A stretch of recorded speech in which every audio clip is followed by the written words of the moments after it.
Welcome to the NCHSAA Football State Championship. Don't get it twisted. This rebel is mine.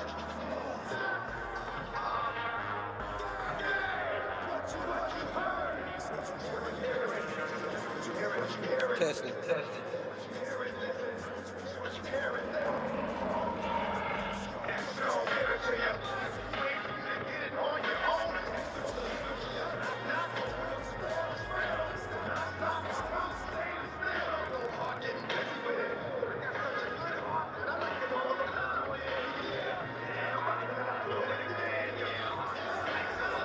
The best in the bold North State.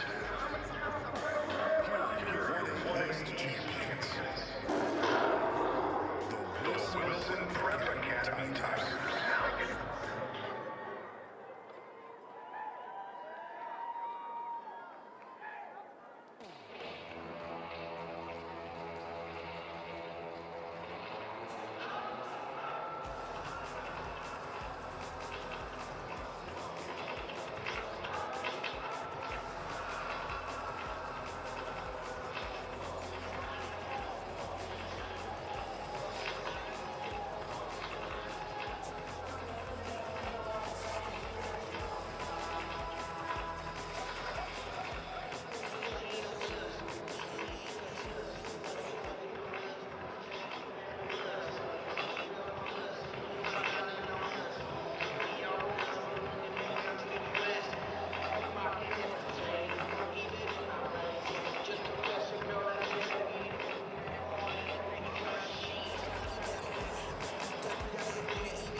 Welcome to the NCHSAA Football State Championship.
From Keenan Stadium in Chapel Hill, it's time to kick off state championship weekend in the Tar Heel State.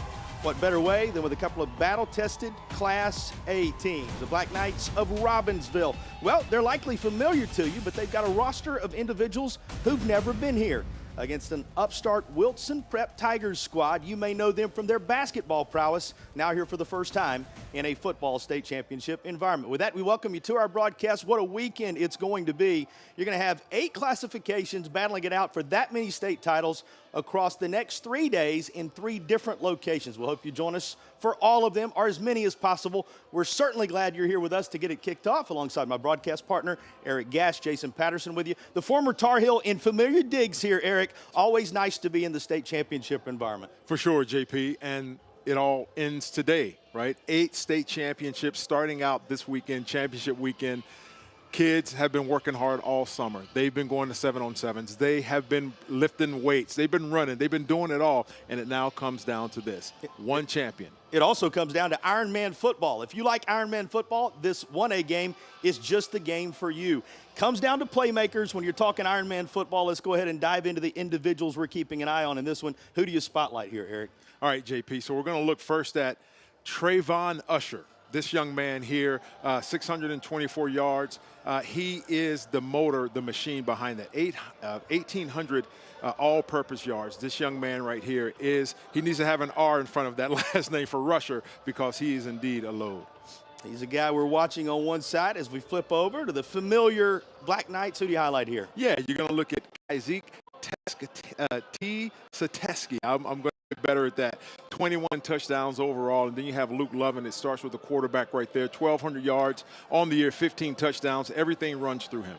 All right, we turn our attention now to what this game comes down to. That stands as your Ingles food for thought. Walk us through the keys. Yeah, for prep, they're going to have to minimize turnovers and control time of possession. And for Robinsville, the line of scrimmage is key. They're going to have to control that, dominate it up front, and win something on special teams. A splash play on special teams could make the difference, the third phase of football. That's the third phase of football. It's time to meet the third member of our broadcast team. Let's go field side. Here's Madison Little braving the elements for you this weekend.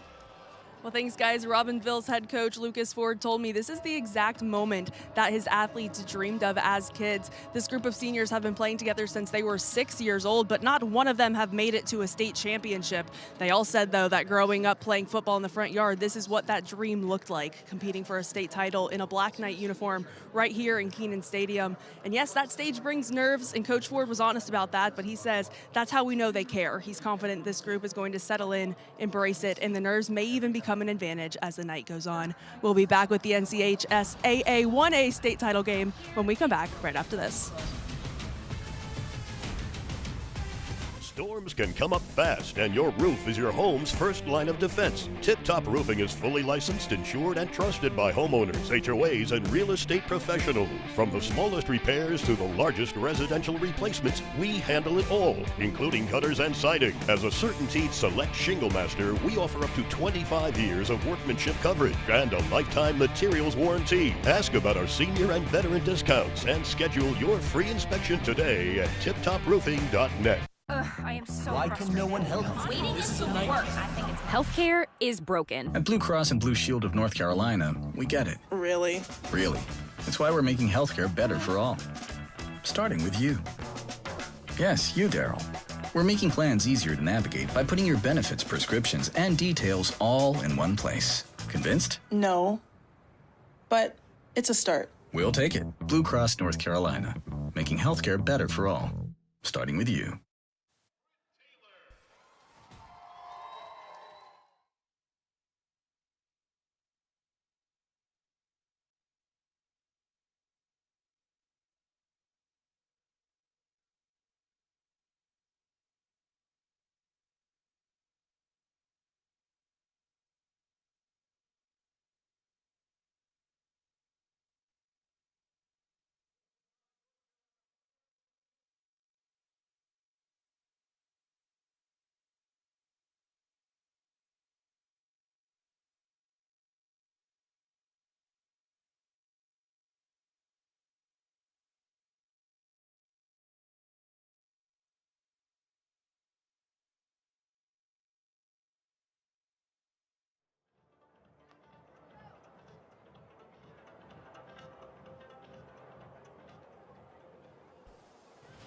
Football state championship time in the Old North State. 112 years they've been playing high school football, and 313 playoff games are behind them to reach this point. That's schools across the state of North Carolina. 1A title gets it all started, and we got Wilson Prep and Robinsville meeting at the middle of the field. One thing we learned this week in preparation for this one, Eric, a great deal of respect between these two teams, these programs, and these coaches' staff. Both of them had tremendous things to say, not only about the way one another approaches their business, but also the schedule they played to get here. And it's about the kids, JP. They've put the work in. You know, they're student athletes in high school, and, you know, you have to go to class, you have to take your tests, and then you have to go in the weight room and go to practice and memorize your plays and game book. And so both teams have put in so much to culminate right here at the state championship. You know, each community's got to be very proud of. Well, for these players, it's the first go-round. Robinsville has all the titles, but they're the first timers here in terms of these kids on the roster, and he's brought his unit here for the very first time. One of the newer entries, one of the newer schools in the state of North Carolina. And Phil Dickens, well, he's hoping to make it a Dickens of a Christmas, right? You hear that terminology a lot. They want to celebrate a state title. You know, he talked about how some of the other athletic teams have set the tone for them, but he's got one thing in mind, and that's turn it into a football power. That's exactly right. And he said we scheduled one of the toughest schedules in the state to prepare us for this end. And so they've been practicing and working towards that all year. They started out 0-4, but he says, nah, all roads lead to Chapel Hill, and they're excited about it. Coach Dickens not the only one you're going to hear by that name. Manny Dickens, of course, one of the standout performers on the roster as well. His son, a father-son storyline that we'll get into as this contest rolls along. And you see Robinsville getting just about ready to go here. Phillips, among others, who's set to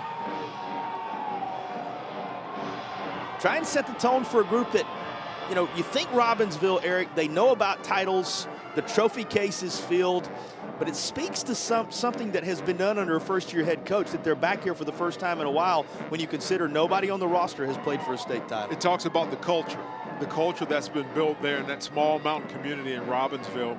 They breathe football. They fancy themselves as title town as well. And they grow up thinking of playing right here in Chapel Hill for that state championship. And so it's culminated right here once again for Coach Ford. He said these group of young men have been a great group to coach, a joy to coach, he actually used. So it's going to come right now, JP. He played there. He coached there for a long time before he became the head coach. This is his first season in that spot, and he brings them back to a title opportunity. Here is our Original Grills kickoff. Elevate your grill game at Original Grills. And this is the Original Grills kickoff for the entirety of the state championship weekend. Again, 3 venues, 3 days, 8 champions will be crowned. We're happy to have you with us in the Old North State for our little pigskin. From Carolina, it all gets started, and a return to the 45 is about all. Go ahead and walk us through what we can expect to see from this young quarterback and the surrounding cast. What do you see offensively from Robinsville? Yeah, they are going to try and pound the football. You know, Luke Lovin, he has 1,200 yards passing, 6 rushing touchdowns. And, you know, they run the power I and variations from that. They're going to run ISO power. You know, he's under center right here in a trips look. And, yeah, we're expecting them to match the moment, JP. Well, first down carry matches the moment up across that Tar Heel logo and into Wilson Prep territory with the initial carry. That's the kind of first down gain you'll take all afternoon long. Here's a look at our starting lineups first for Robinsville. Yeah, and you see, once again, quarterback Luke Lovin, he's going to get everything started. And, you know, that offensive line, I'm going to highlight those fellas on both sides of the ball because it is Ironman football. But whoever wins the line of scrimmage is going to dominate this game, JP. Yeah, there's a look at the entire surrounding cast for Lovin. You were talking about a moment ago. A number of different playmakers they can utilize as you get a look at the Affordable Dentures and Implants starting lineup. Use your 2025 dental benefits now to get the smile you deserve. Visit affordabledentures.com for the practice near you. Those are Affordable Dentures and Implants starting lineups. We'll look at the defense momentarily. They try to come up big on a 3rd down, and they do. Wilson Prep standing tall on 3rd and short. And there's a 4th down decision coming just across the 50 for Robinsville. Here is a look at the defensive alignment for Wilson Prep. Yeah, so I like to look at number 54, Kennedy. He's a freshman. 78 tackles, 12 sacks. This is a stingy defense, JP.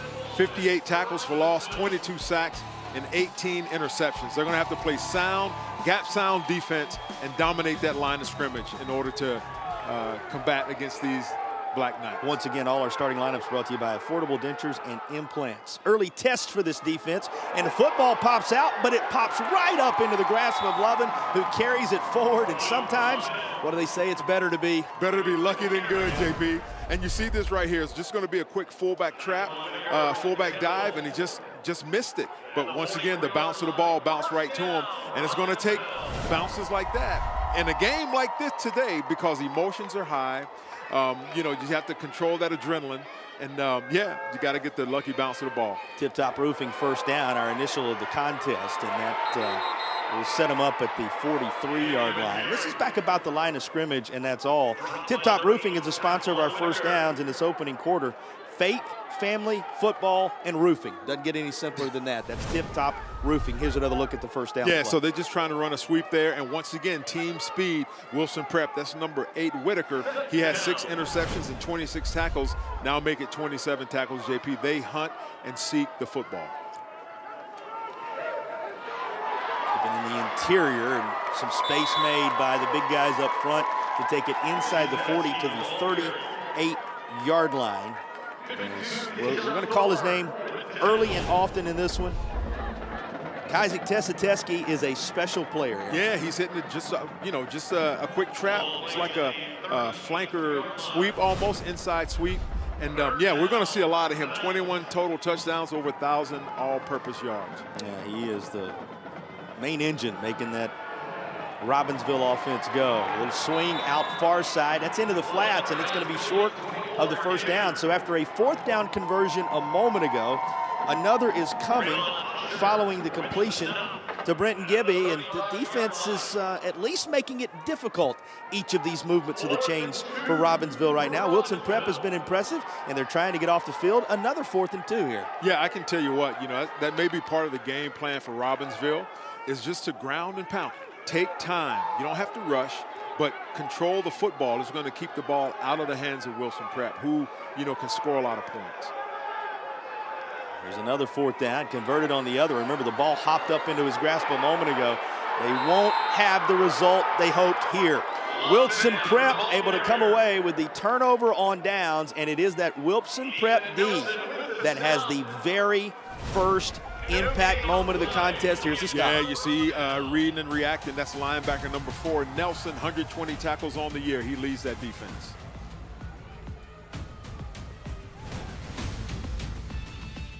At Wells Fargo, we believe that doing can make a difference. That's why we've donated over $2 billion to strengthen local communities over the last 5 years. From over $745 million to help address housing access and affordability, to roughly $420 million to help small business owners through nonprofits, to over $55 million to support scholarships and programming for students. Because doing gets it done.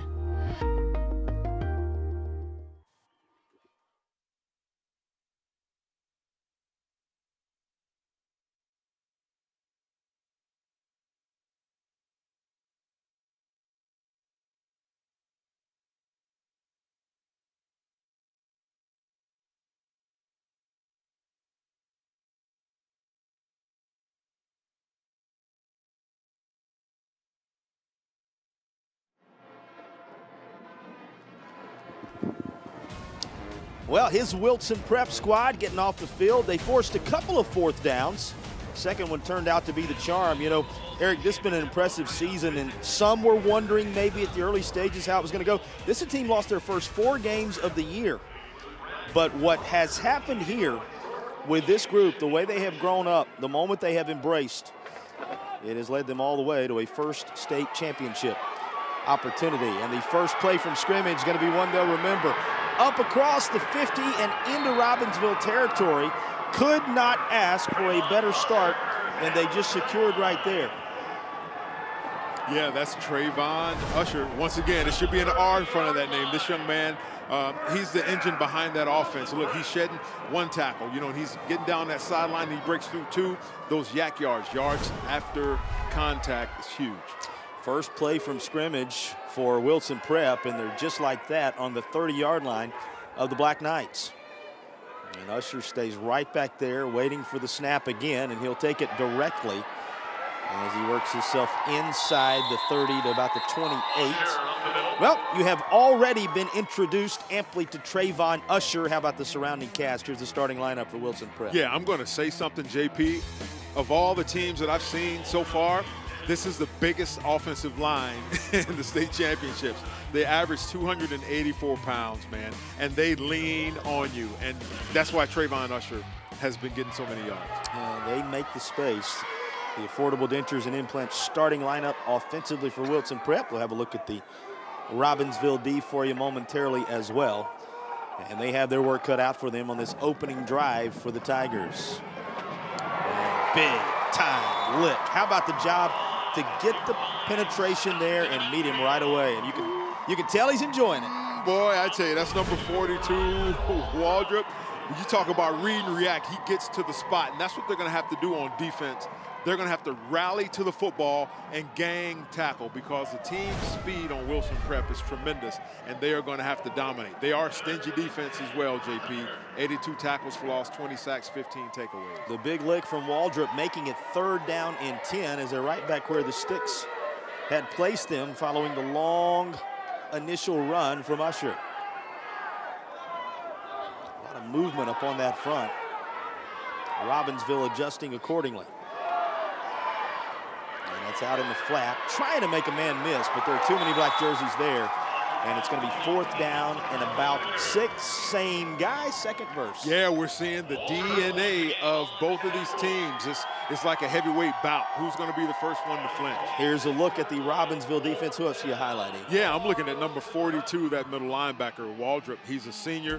He's got 96 tackles, almost 100. I'm sure he'll have well over 100 by the end of this game, but he gets them lined up, and he is a Scud missile towards that football. Those are Affordable Dentures and Implants starting lineups. Use your 2025 dental benefits now. Get the smile you deserve. Well, this is a 4th down the other way. Usher decides to tuck it. Does he have enough room? They close the gap just before he can get the sticks. He stretched the football out, but he appears to be just shy, and Robinsville has returned the favor. Oh my, defensive struggle. This defense only gives up on average 13 points per game, and you can see that team pursuit, they get to the football, JP, and that's what it's going to take if they want to win this football game. Well, that looked to be Kazik Tessiteski there. Yeah. You know, we said we're working hard. We're going to get that right before the day is done. But Tessiteri, he is right where he needed to be, and it goes back to that Ironman football we were talking about just a moment ago, and it gives Robinsville the football back up across the 24 to the 25-yard line. Well, what does it tell you that we get the 2 stops just as both teams were driving into their opponent's territory? I think what it is, JP, is, you know, you're going to run things to set up for something later on in the game. And so, you know, you're going to have your first maybe 10, 12 plays scripted.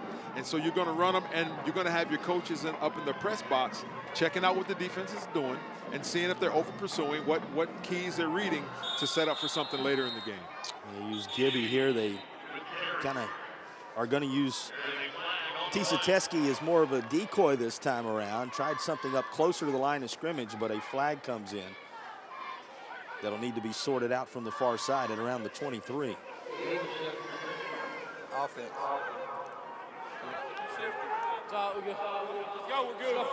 Repeat, 2nd down. Back Robinsville up just a bit. You know, both teams with an offensive spark. Robinsville immediately moved into Wilson Prep territory. Tigers had the long run from Usher and looked to be in business in Robinsville territory, and now we settle in a little bit at the 5-minute mark, with both defenses having had their say. Throwing back across his body, and guess who? He has it at the 40. He's up across midfield, and finally driven out of bounds at the 31-yard line. Tessiteski again. You'll say it enough that you'll get it right. He's once more the consequential playmaker for Robinsville. Once again, JP, they've been setting this play up, and they give him a little fake, and they get him on the wheel route backside, which means he's going to be matched up probably with a linebacker, maybe outside linebacker. Flow goes the opposite way, and they throw it backside. Great play call. For all the talk about the running game, variety of ways you can use these playmakers, as we're reminded right there with the tip-top roofing 1st down. That's exactly right. Lovin has 1,200 yards passing on the year with 15 passing touchdowns. Now Lovin going to call his own number. He sees plenty of real estate far side, and that's good for about 5 on 1st down. Let's go downfield side for a little more on number 5. Madison? Well, guys, he was the center for this team last season because that is what this roster needed, and all season long he asked the coaching staff, the rock. When Coach Ford took over and reassessed personnel, he sat Kaisik down and said, you want to tote the rock, you got to prove it. Kaisik worked hard, even improved in the classroom, and now a key piece like we've seen so far of this run game. Well, Kaisik Nchsaa making his presence known here in the state championship environment. Thanks, Madison and Eric. One thing you learn from a story like that is here's a guy who you like to see the success coming his way because he's been willing to do whatever's necessary to help his team. And, you know, and Coach Ford talked about this earlier. These kids are a joy to coach. When you have the attitude, Coach, I don't care what it takes. You put me where you think you need me the most is going to help the team. That's a championship attitude, and that's a testament to the coach, not just to those kids and the coach, but that community as well. Guess who's back? You saw the coaching staff for Robinsville, so many of those who were born and bred there, including the guy who's at the helm of this program, and it means so much to them being back in a state championship environment, the passion of trying to get the job done here. They and their community celebrate the latest of the Tip Top Roofing first downs. Tip Top Roofing, faith, family, football, and roofing like clockwork. Here's another movement of the chains. Yeah, there you go. Just that little ISO there. You have Collins, you know, with the dive. Looks like we got Nchsaa being helped off the field. This is the last thing you want to see right now if you're wearing those Black Knights colors. As Nchsaa tried to take a few steps just past the hashes and eventually hit the deck. We will break away. Hope to have some good news to pass along regarding number 5 on the other side of the break.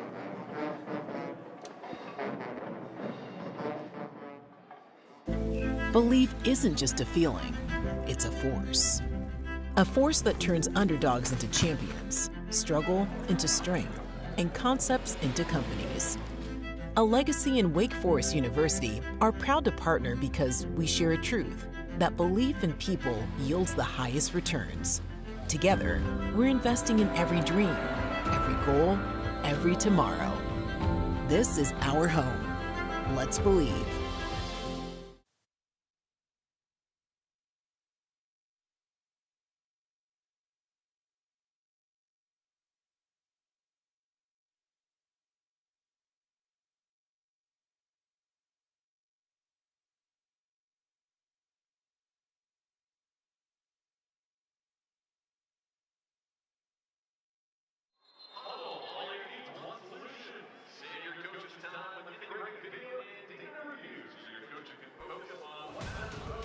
Everybody coming from the western part of the state taking a deep breath right now, and regardless of what colors you're wearing or what glasses you're looking at this one through, everybody hoping number 5 gets to be back in this one. He's one of the key playmakers and contributors.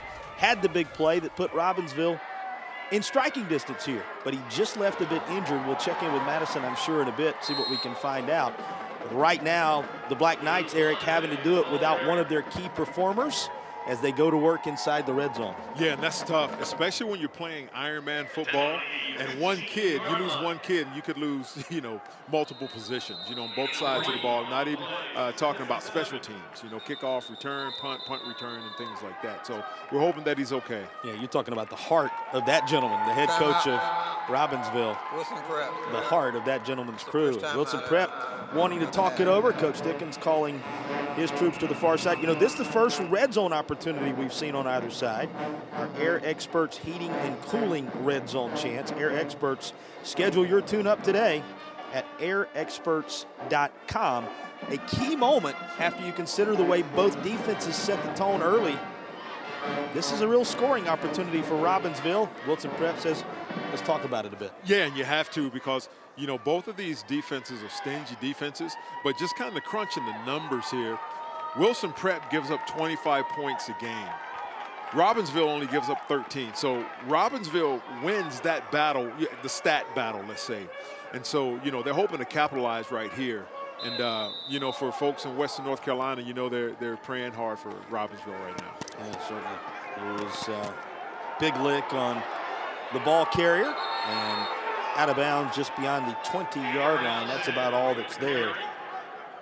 As Cameron Allison is run out of bounds here.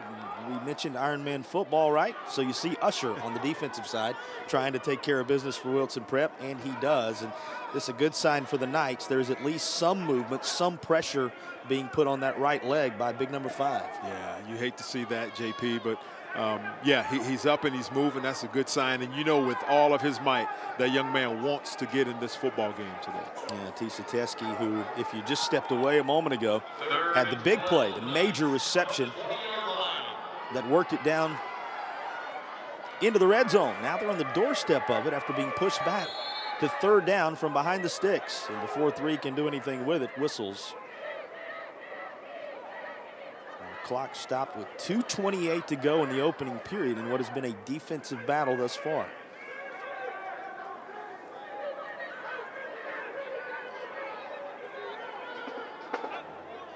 Yeah, just as expected, JP. You probably won't see a lot of flags in this game because both of these teams are well disciplined. They play hard, play between the whistles, and they do the right thing. You know, from the defensive side, you got Wilson Prep, who's going to, you know, read their keys and stay home. Delay a game. Offense. And there you go. There's a flag. Delay a game. That's the second one, I believe, on Robinsville. And once again, you won't see a whole lot of that, but you get adrenaline, you get emotions, and sometimes you can just kind of get ahead of yourself. Now has Robinsville way behind the sticks. This is 3rd down, and they need the 8-yard line to move the chains. They would roll into the far side. Slings it downfield, but it is in and out of the hands of his intended target there. Going to be 4th down in a while here. Again, they've got to make the 8-yard line if the chains are going to be moved, and Robinsville having to do all of this without their key contributor out there, as Nchsaa Championships has been injured here.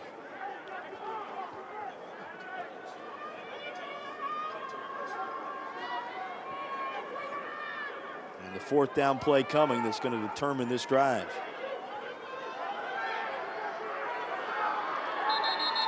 And now a timeout being taken by Robinsville. Gives us a chance to check in field side with Madison for a little more on the status of Nchsaa Championships. Madison? Well, you guys said it is up and walking, but there's a new brace on that right knee, and he's definitely very frustrated, definitely in a lot of pain, but he did ask his coach, can I go back in? But now just trying to put some pressure on it, maybe start to jog a little bit here in a second, but I'll keep you updated as I learn more.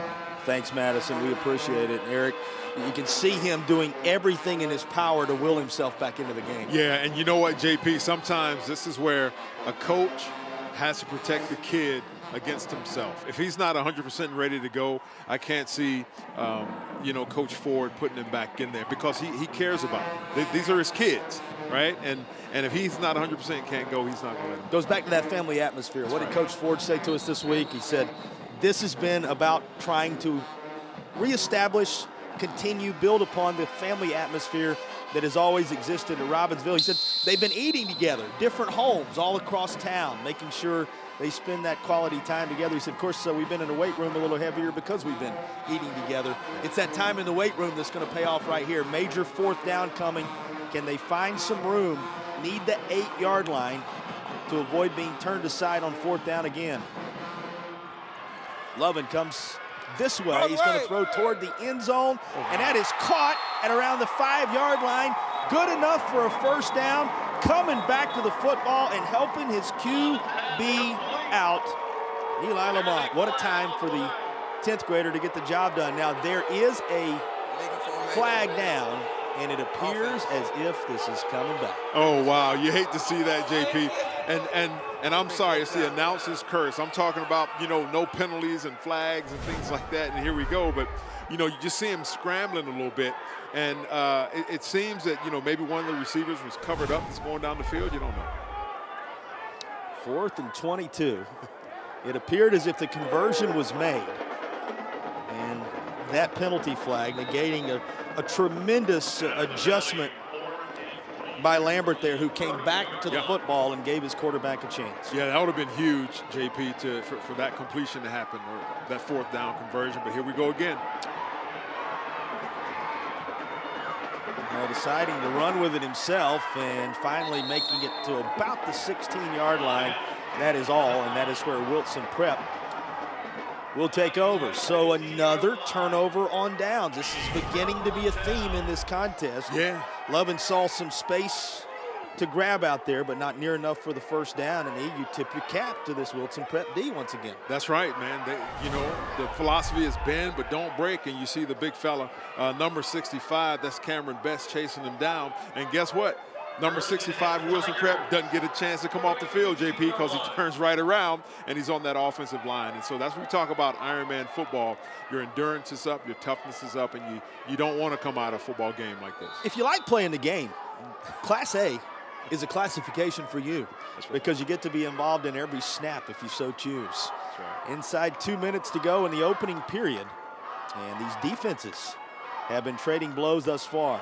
And Usher, who ran it down into Robinsville territory on the previous drive, has been taking these direct snaps.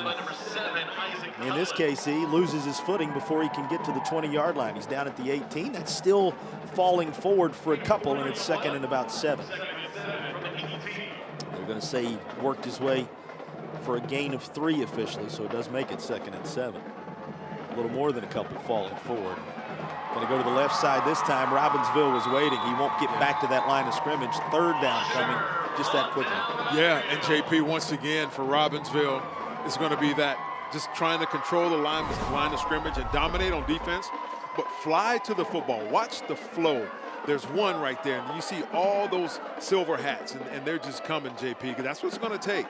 You know, Wilson Prep has only thrown 71 passes coming into this game, so you know that they want to run the football. A team that is 4 years old, all 4 years, Phil Dickens has been at the helm of this program.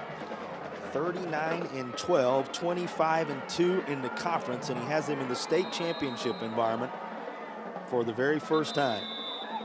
Of course, this obviously the first ever meeting between these two on the gridiron. It comes in a high-stakes environment. As you look at the head coach of the Tigers, what can you say about the job he has done? 4 years already in the state championship scenario. Yeah, and JP, their record was 8-5 this year, and that record is deceiving, right? Because they lost those first 4, but they lost them to some pretty stout teams. And he just said, stay the course. He said, we want to play this schedule because it's going to mimic a 3rd, 4th round game, even a state championship game. So you're going to play teams that are bigger, maybe faster and stronger from bigger schools, because it's going to prepare you for times like that. They lost 5 out of the first 6. They have not lost since the calendar turned over to the month of October. There you go.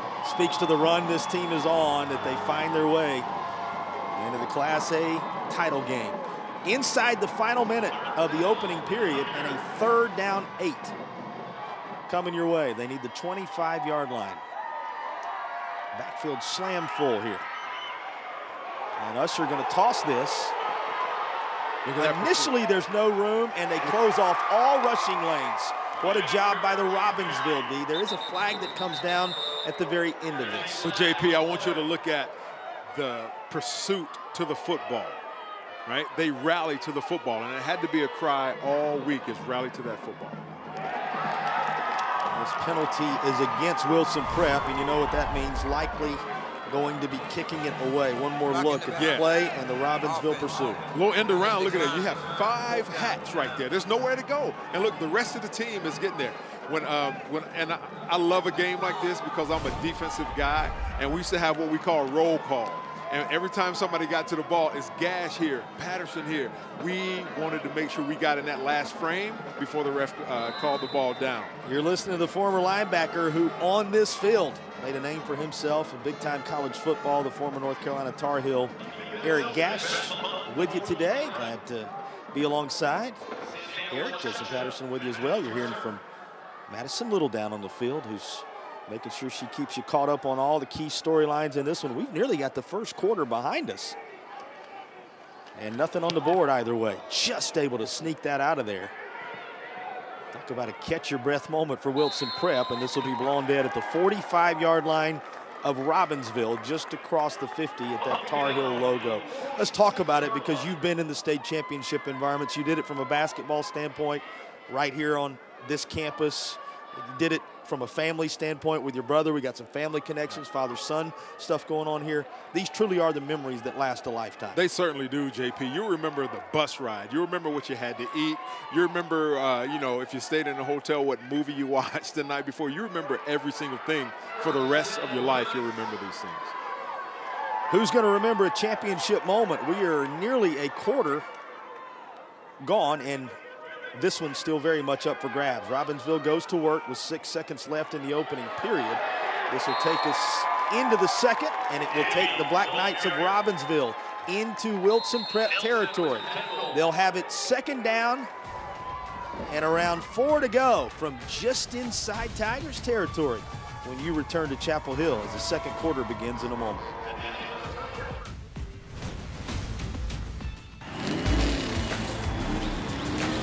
Robert, go for more. Hey. Hurt in a car wreck? Don't go up against the insurance company alone. Let the heavy hitters do it for you. Call 800-LAW-0804, and we'll go after all the money they should be paying you. Stay out of the courtroom and get into the end zone. Call the heavy hitters. We're attorneys Tatum and Atkinson. Call the heavy hitters. They'll work to get you more. 1-800-LAW-0804. Have you been quoted for trench drain system to fix water intrusion? Before you compromise your foundation, talk to Foundation Solutions. We provide a more efficient, more cost-effective way to keep your basement dry. With 30 years of experience in Western North Carolina, we bring guaranteed work, financing options, and real peace of mind. Visit foundationswnc.com or call 828-768-2208.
Class A title game in the Old North State.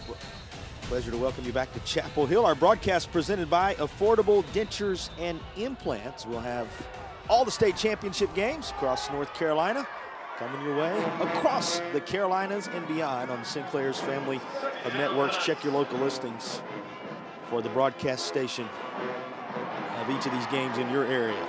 Well, they flip sides and Robinsville goes to work.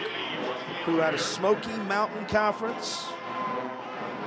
Robinsville listed population 597. And team that came in 8-1 at home, 2-2 on the road, 10-3 overall.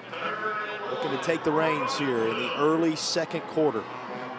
3rd down and 1. That's 1 and then some. Move the chains. That's a 1st down. Yep, you have Benton Gibby right there. Young fella, looks like he's a sophomore, 5'7". He is going to be the workhorse now. Just a little quick dive off tackle, a little trap there. Trap number 79. That was a good block by number 7, Collins there to free him up to get that 1 yard. There's our initial Tatum and Atkinson 1st down of the second quarter. Tatum and Atkinson, the heavy hitters. Well, this one so far has been marked by the heavy hitters. If fans are just finding us and just kind of wading their way into the championship environment, this has kind of been a story. A flag here, a flag there as we await the call. Encroachment, defense, 5-yard penalty, big 1st down. But perhaps the headline to this point, Eric, has been the defenses have bent, but nobody has broken. They've stiffened their necks, and turnovers on downs have been really the order of the day thus far. Yeah, it certainly has. And you know, as you'll probably see and understand, you know, 1A, 2A small, you know, Ironman football, special teams may not always be your strong point. But look at Bibby right there. Oh, and the ball pops out. It looks like Wilson Prep is saying they have it. Wow. And we're waiting for an official signal. The Tigers do. Well, on cue, the defense has a takeaway of a different variety. Yeah, there you go, JP. And they hit. I mean, this is time. They play sound gap control football, and they rally to the ball as well, does Wilson Prep, and it turned over. Well, coming out of there with the football was Tycon Whitaker. Let's see who knocked this loose. It was Tyquan Whitaker who ended up with the football in his hands. Yep, looks like number 1 there. Yeah, the good work to bust that out, though. You called it. Nazir Vines. Mr. Vines getting the job done. Speaking of Vines and speaking of Ironman football, he now goes to work offensively. That's right. He just simply changed his sides. Change his mentality, I guess. One from stopping the run to now making the run there. Good call.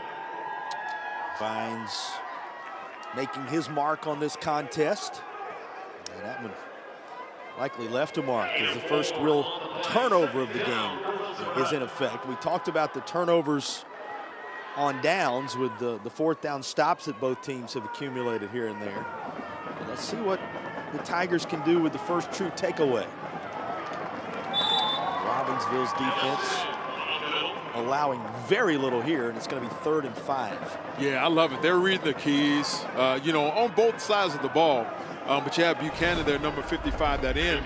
He's just simply squeezing down, and he's going to keep his eyes right there on the ball. Yeah, and JP, in a game like today, in a game like this, you don't want to get your eyes, chasing too many of the rabbits, I should say. Just follow your gap. That's good advice for football. That's good advice for life. Here comes the rush near side, up across the 35 and driven out at around the 40-yard line. That's going to be enough for a Tatum and Atkinson first down. You can move the chains. Well, I spoke perhaps too soon. A flag is down again at the 32-yard line. Before all is said and done, we're going to be looking at one of the most famous men in the state of North Carolina. Offense. Because the official's getting a great deal of face time here with some of those miscues. To what do you attribute, Eric, all joking aside, to what do you attribute some of these miscues we're seeing early on from these two teams with so many of the flags we've experienced? Yeah, JP, it could be a little bit of anything. I mean, you get out of position.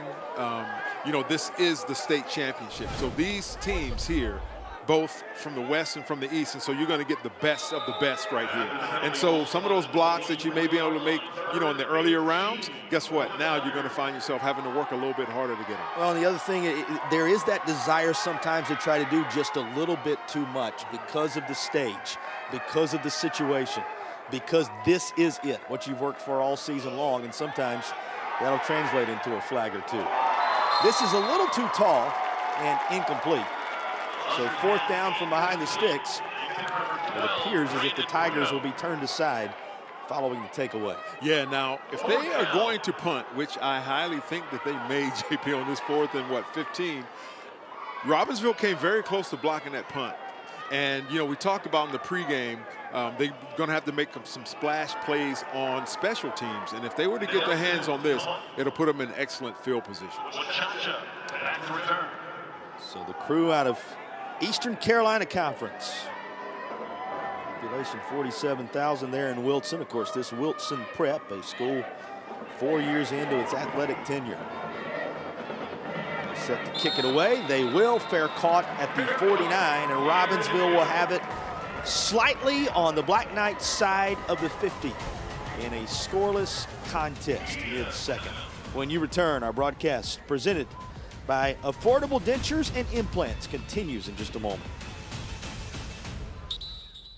Life can be tough. The daily grind, the pressures, the uncertainties, it all adds up. Let's be open and honest about our mental health. Let's support each other when we're hurting, because it's okay not to be okay. Tonight's high-end zone views of the game are compliments of First Source Equipment Rentals and Sales in Mebane and Burlington. First Source Rentals, reliable, safe equipment rentals in Alamance County.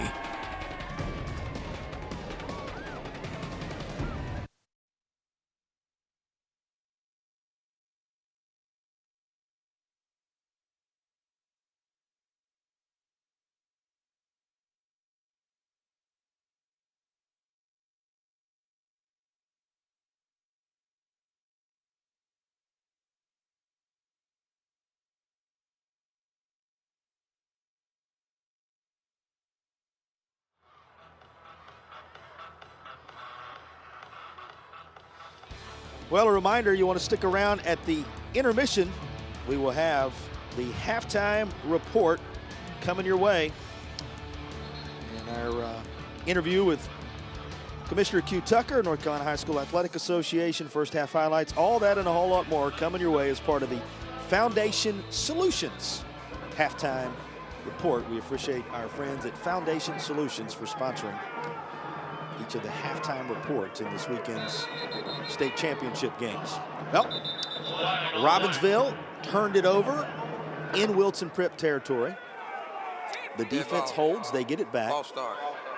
Offense. And after this false start, we'll back them up just a bit. Coach Ford's team set to go to work.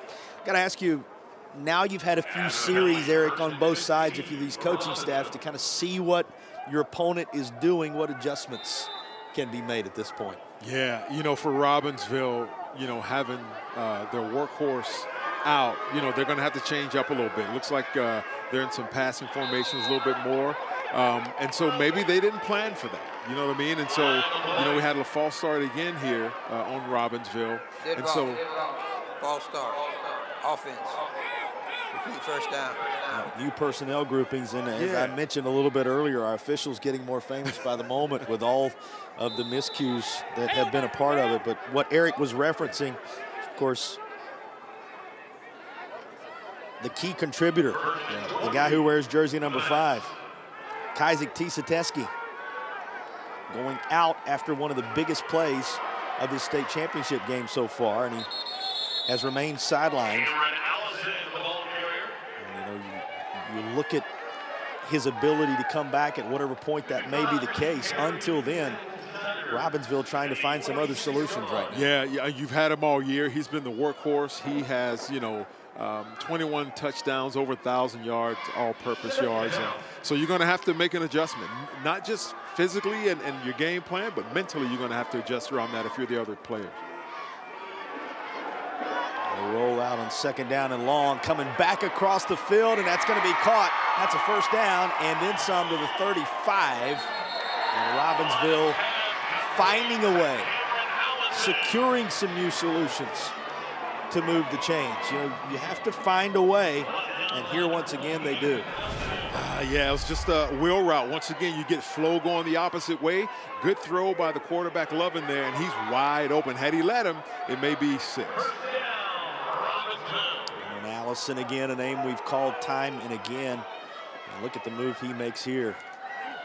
Trying to find a little more. He does have a first down at the 35. Of course, Robinsville continuing to go to work, following the Tatum and Atkinson first down. Cameron Allison also does some good work in the secondary. There you go. Speaking of good work, running them over. Number 7 trying to step up where number 5 has been lost for a while here. There you go, that's Collins. Just a little quick fullback dive right up the middle. Once again, it's the same action, right, to where they had Gibby, you know, on that little round or that power play, just that quick fullback hit up the middle with Isaac. Isaac Collins right up the gut and continuing to push the pile here inside the 10. Robinsville looking to make the best of what's going to be a solid red zone opportunity here. There you go. This is just bully ball right here. They're saying, hey, our guys up front against your guys up front is controlling that line of scrimmage, and they are mashing them right now. The Air Experts heating and cooling red zone in effect again. Air Experts. Schedule your tune-up today at airexperts.com. The ball rests on the 9-yard line.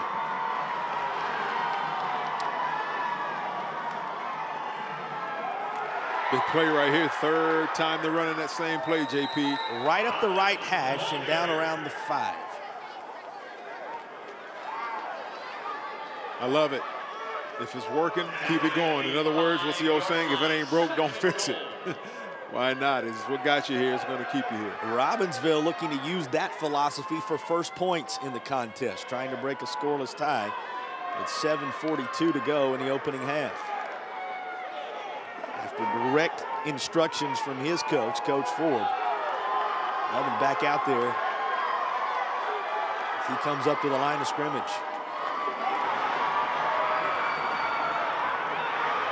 And coming out of there, it would seem, with the football is Wilson Prep. Have they taken it away again? Another fumble. Wow. Yep. Have they taken it away again? The second time deep, this time deeper into Wilson Prep territory. The Tigers come away with a takeaway. And that's freshman candidate. Just ran a little wide trap there and just put his hat right on the football.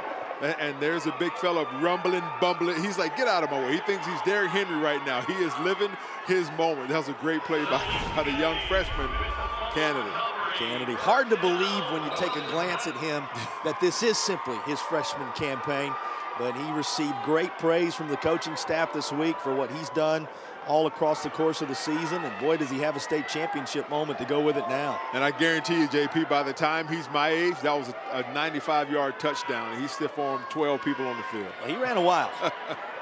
It'll be, as you said, it'll continue to grow. It'll continue to grow. That's right. Tigers up across the 20-yard line. Boy, those are two opportunities in recent moments for Robinsville where Wilson Prep has found a way to just erase anything from the scoreboard potentially. Yeah, that was tough. They're playing sound defense and putting a hat on the football, and that's championship football. 25-yard line, that's about all. Third down and a long 4 coming. Defensive moments, including 2 turnovers forced by his crew thus far, have been the storyline. I love it, JP. It's like a heavyweight bout. Just taking blow after blow. I mean, one team is getting down inside the red zone, and the defense comes up big. I absolutely love it from a defensive perspective. It's rallying to the football and putting that hat on the ball. Well, and you begin to wonder how many premier offensive opportunities will there be in this game. Got to take advantage of them when they arise. First things first, a flag on this play. Dead ball. Encroachment. Defense. So you get the Penalty results in the first down. encroachment call on the defense that works it beyond the sticks, and that's going to be a Tatum and Atkinson first down for Wilson Prep. Tigers, plenty of options in that backfield, and it's going to be smothered up. Robinsville read it right away. I love the big fellas. That's number 76 right there. Who is that? Daniels. I love, watch the pursuit down the line, JP, and he gets there and he made his presence known. Look at him. Big fella flexing. I absolutely love it. Well, it's second down. They find themselves behind the sticks again. It's as if they ordered this one up for it. Nothing but defensive moments to this point. I love it. I love seeing the big fellas get excited, man. He's flexing. He thinks he's, I don't know, Stone Cold, Steve Austin, somebody out there is just flexing. I love it. Well, it's a state championship environment. Doesn't happen every day. Make the best of it when you're in it. And here, speaking of offensive moments being few and far between, is one. But there is a flag down, as you might expect, around the 27-yard line on the other side of the field. Just about the time. And you see the body language telling you everything you need to know. As Usher got up, he looked back downfield and saw that it's likely coming back. It's coming back like it's holding, yep, on the offense.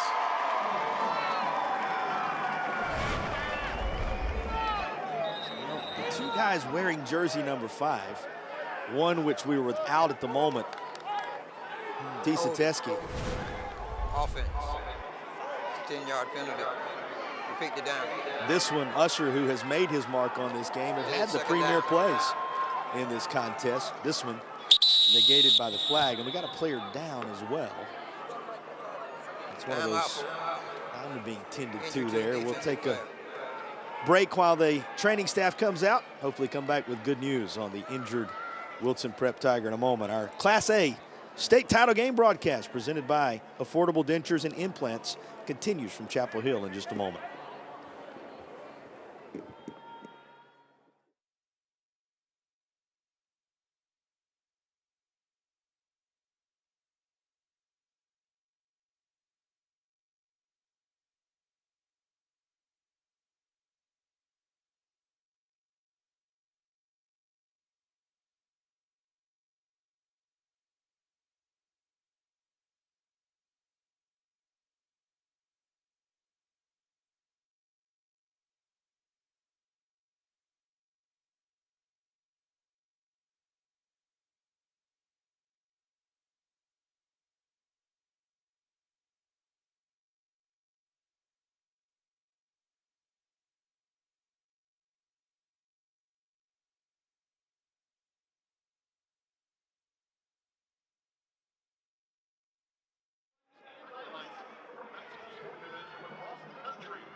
Well, you want to stick around. At the conclusion of this one, we'll be selecting the Affordable Dentures and Implants Player of the Game.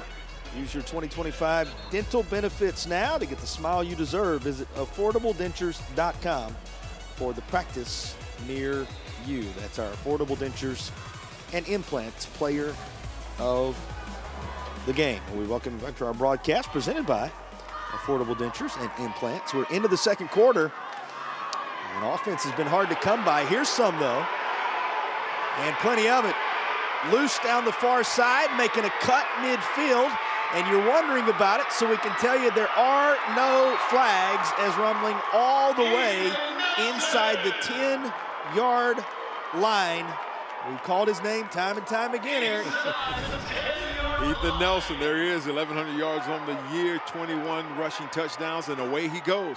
And, you know, he's like, hey, I got to get there. But you notice the pursuit of that Robinsville defense, and there he is, number 3, Luke Lovin, who's a quarterback as well as a safety. He makes that touchdown-saving tackle. Ethan Nelson, an all-conference performer, 4th year on varsity, that many years in the history of the program. And this group, 4 years old, has it go right back to number 4.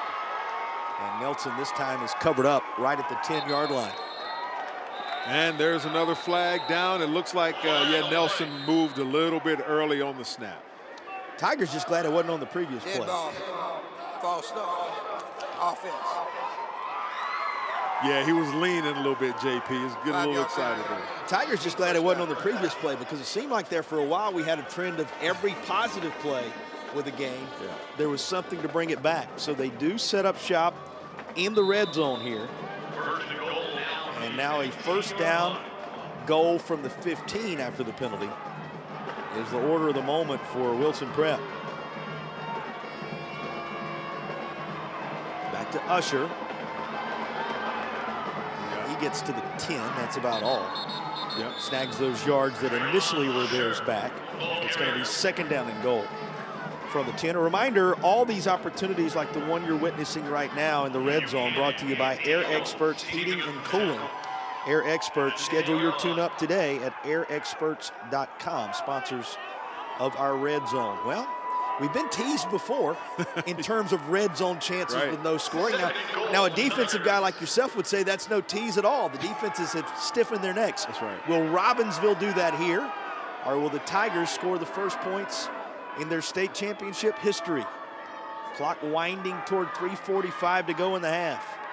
Ahead of second and goal. Usher met at the 9. Third down coming. Yeah, the closer you get to the goal line, the harder it gets from an offensive perspective. Defensively, I love it because it shrinks the field, right? And so here we go. You can put everybody in the box. And there he is, right downhill, number 42. Once again, for Robinsville, senior linebacker Waldrop, it's probably over 100 tackles now. That's who you highlighted at the start when we looked at this defense for Robinsville. He has risen to the occasion once more. Third down, goal to go from the 9. And this is going to take us inside 3 minutes remaining in a scoreless opening half.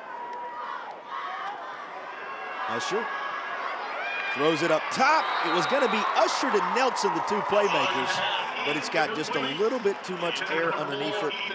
Fourth down. Yeah, once again, JP, they've only thrown 71 passes coming into this game all year, right? And so that's kind of outside their comfort zone, right? Because, they've been able to pound the football, but Robinsville, this defense has been in but not breaking, and they're going to have to go back to the drawing board and see what these offensive coaches can draw up to get in the end zone. Not a bad design by his crew there. Caught many in the building off guard, but just could not quite make the connection. Here's the fourth down and goal. Will there be scoring? Or will the trend continue of defense owning the day? We may have to call a timeout. Play clock is down. Play clock all the way down. Dead ball. Delay of game. Offense. And they did not utilize the timeout. It'll back the offense up. The delay call. 14-yard line now. It's a goal to go scenario.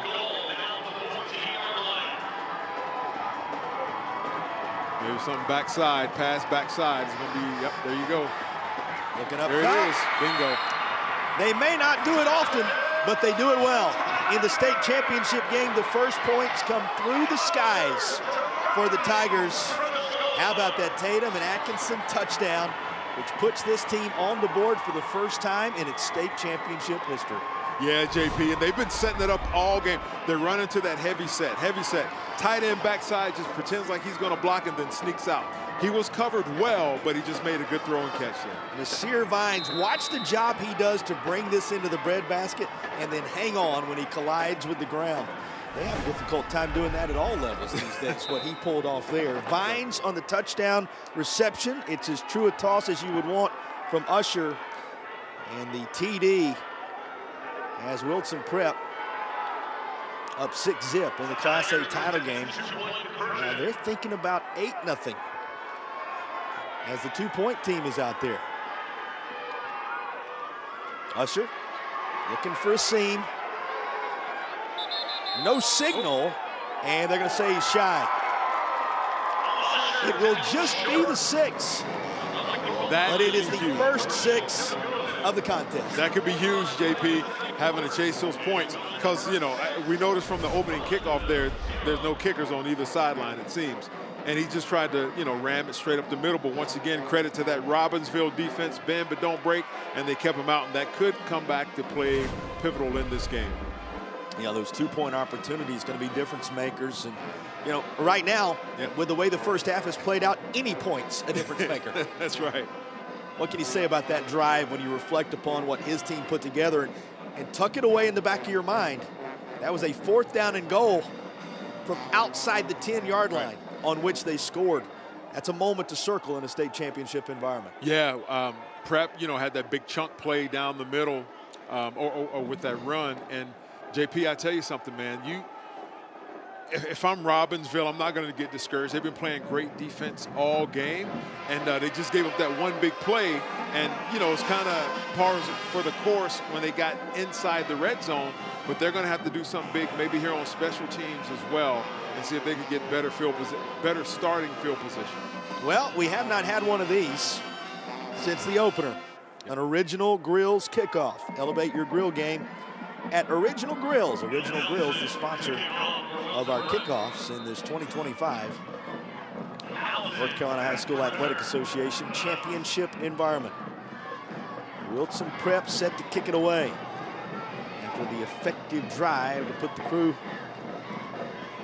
here for the first time, up for the first time, and gathering it in after a catch-your-breath moment there on the far side. It will be Robinsville football at the 27. You know the Black Knights are without Tisa Teske. We've talked about that, but there are a number of individuals that are working their way through trying to get back into the state championship environment. For more on the attrition in this one, let's go field side and check in with Madison again. Well, you mentioned it. Kizek still walking up and down the field, now chatting with his mom, doing everything he can to get back on the field. But Benton Gibby, the sophomore, and his backup running back is out for the game. He is in concussion protocol, and we saw it on the other side. Keenan Howard, he also was tested for concussion protocol. Unsure what the results of that were, but he just put his helmet back on, so I'll keep you updated as I learn more. Thanks so much, Madison. So staying in the game right now, as big a challenge as anything. And this is going to be out of bounds at the 22-yard line. What kind of response do you expect from Robinsville here when you consider 2:36 to play in the half, Eric? Yeah, they're going to have to readjust once again. If they lose one more, it's next man up. But eventually, it's like there's only so much you can do, right? And so, yeah, next man up, JP, and they're going to have to try and sling the ball down the field. Hold it. Defense. Defensive holding this time around. 10-yard penalty. First down. They're going to walk 10 yards off, which will mean a Tatum and Atkinson first down. Reminder, Tatum and Atkinson, they're the heavy hitters, sponsors of our first downs here in the second quarter. 2:36 to play in the half. For the first time, we have a score on the board as Wilson Prep marched down, converted on 4th and 14. 4th and goal from the 14 to be specific. And this is going to be stopped before getting back to the original line of scrimmage. It's 2nd down and 11. Yeah, they're gonna have to readjust. Robinsville is, with their game plan, and instead of being run heavy with Tisa-Teske, you're gonna have to air it out a little bit. It seems, JP. Well, airing it out worked for Wilson Prep. We'll see what they can do on the ground this time. They had that rhythm going a moment ago, Eric, where when they were driving deep into Tigers territory, they had several impressive runs ripped off in a row. Looking for another here, but 3rd down's coming. Yeah, it seemed to be a little confusion on the Wilson Prep defenses that get lined up, and they just ran power right at them. I tell you, if they can get 3 yards a clip, they can score, JP, but it's going to take just continuing to execute, getting those blocks and moving those big fellas from Wilson Prep off the line of scrimmage. Robinsville coming to the near side with 1:37 on the first half game clock.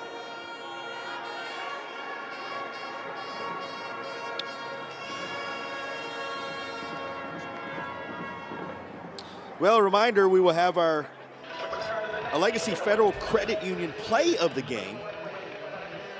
Legacy and Wake Forest, we believe, sponsors of our play of the game. You want to stay tuned prior to the conclusion of each state championship game this weekend. We will have our Legacy Federal Credit Union play of the game. A couple of candidates for that so far. Maybe none bigger than a 4th down and goal.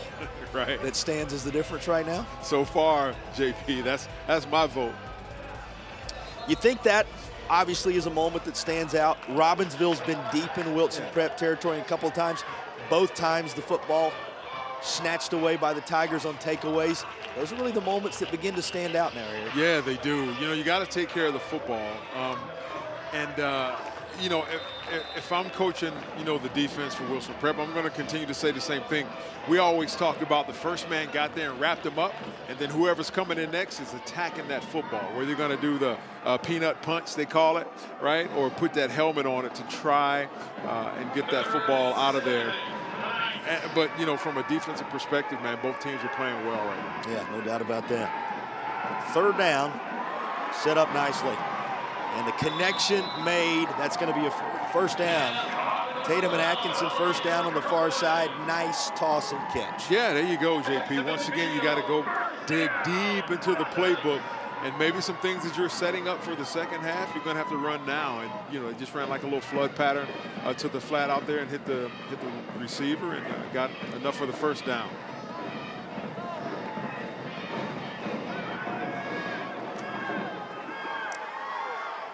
Well, this time, quarterback keeping it, and he's down to the 42-yard line. So that works out nicely. So they initially go Elijah Kirkland a moment ago, and then now call the quarterback's number up near the sticks again. Here's Robinsville.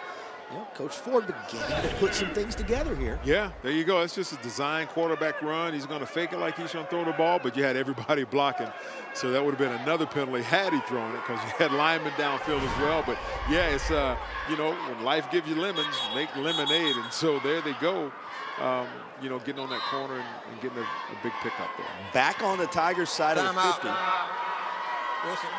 Wilson Prep going to call a timeout to talk things over with 1:24 to play in the half.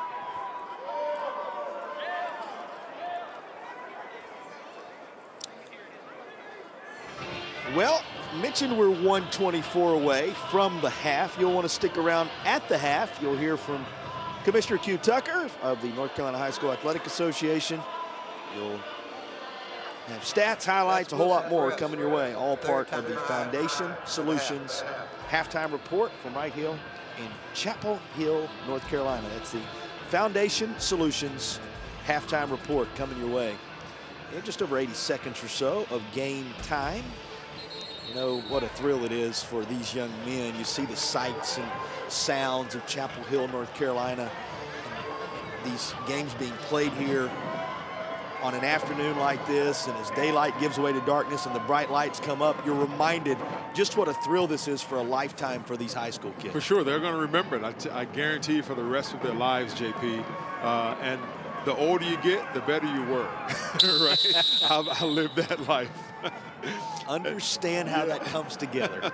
The fish stories just continue to grow. Continue to grow. Going deep. Behind the D. And that's caught inside the 5. And it looks as if they're going to mark this down at the 1-yard line and call it a catch. How about this? It's been the passing game on both sides making the difference in this contest so far. And this time around, they go to Eli Lambert. There you go, just a fly pattern. You know, he just took off running and Lovin threw it up for him. And that was a great throw and catch. But once again, you see the ball comes out right at the end. If that were in the middle of the field, JP, that could be a difference maker. On the goal line, they're going to give right side, and there's a touchdown to pull Robinsville even. They go just that quickly back to Isaac Collins once they're in striking distance. And the Tatum and Atkinson touchdown makes it 6 apiece. There you go. Once again, just that little quick fullback dive, JP. It got him down the field, and it gets him into the end zone. Great execution. Tatum and Atkinson are the heavy hitters. And Tatum and Atkinson may be the heavy hitters on our broadcast. Isaac Collins, he's been the heavy hitter when it comes to the power left in this football game right now for Robinsville, and he utilizes it for the TD. There you go, JP. Now this is interesting here. Here comes a field goal try, an extra point try. So it's offsides. Do you make a change?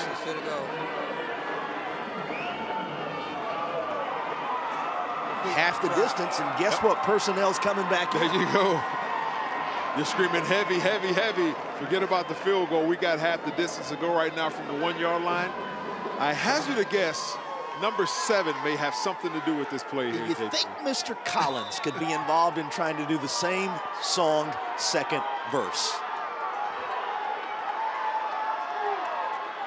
And boom, boom, there you go. On cue, Robinsville takes its first lead of the day with 1:13 to play in the half. They use the passing game to work within striking distance, turning to Eli Lambert down the near sideline.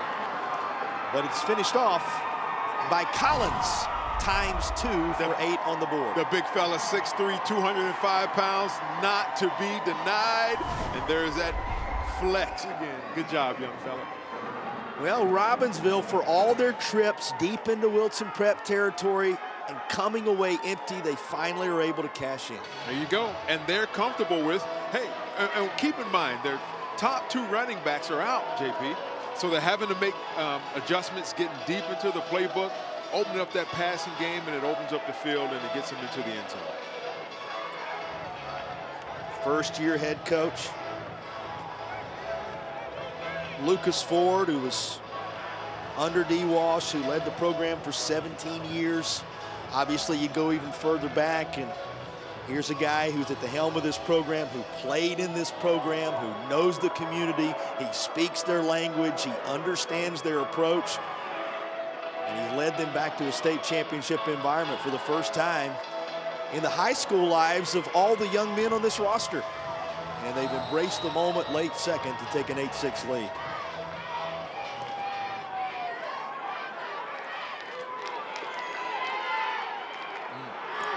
Pretty good return. Big return.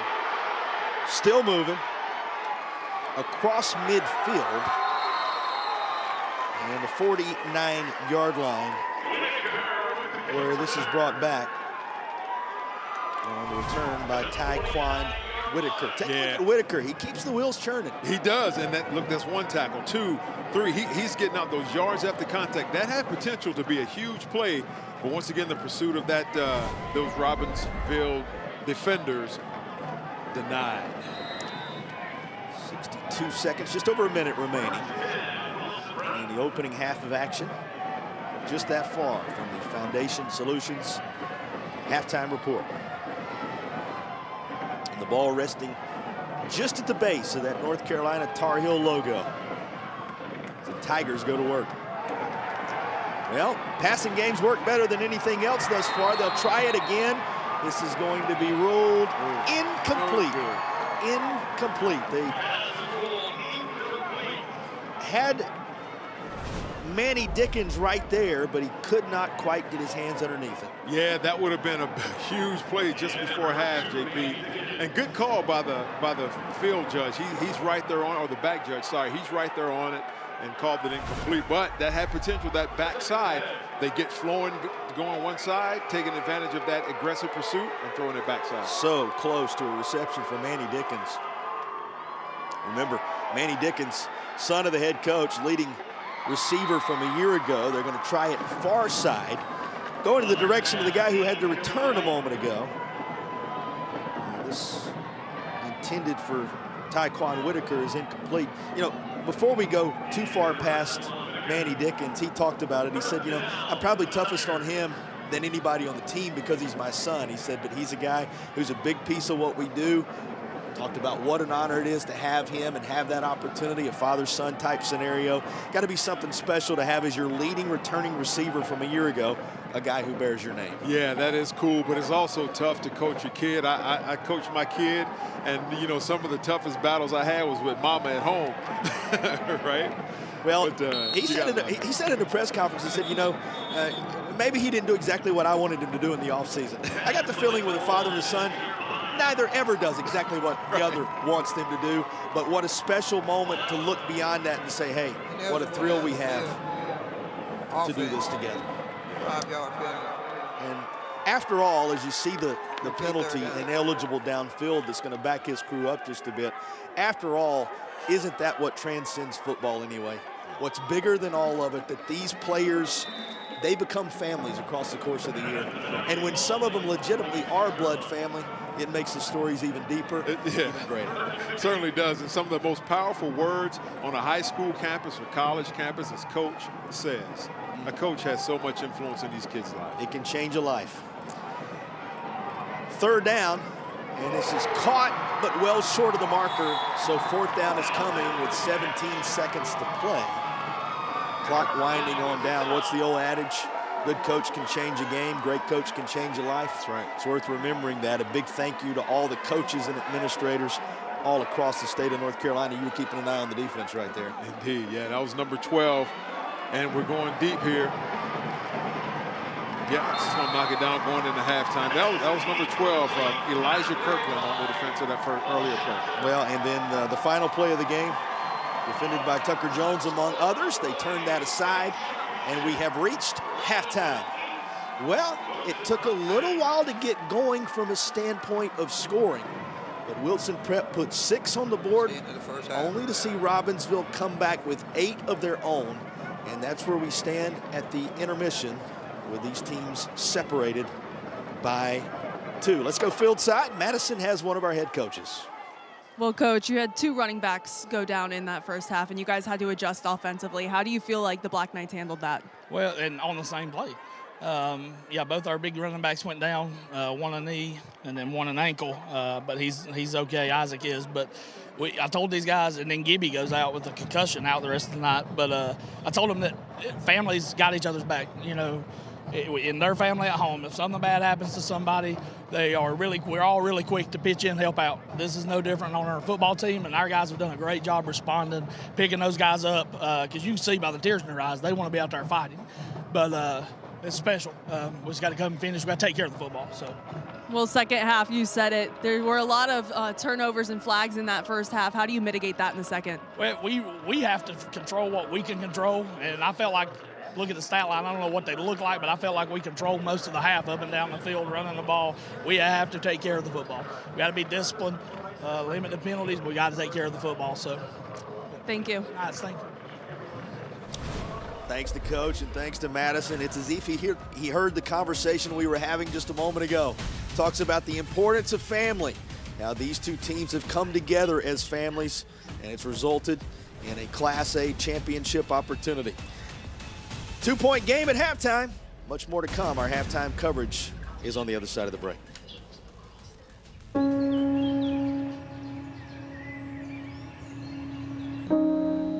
This high school gym used to be packed most nights. Not anymore. Do you know why? Because bad behavior by fans, especially adults, has caused a shortage of game officials across the country. You see, without officials, we can't have sports. Don't let this become reality. It's time for a change. Let's bench bad behavior for good.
You're watching the Foundation Solutions Halftime Report. Foundation Solutions. It won't cost you to get a quote from us, but it could cost you thousands if you don't. Call today or visit foundationswnc.com.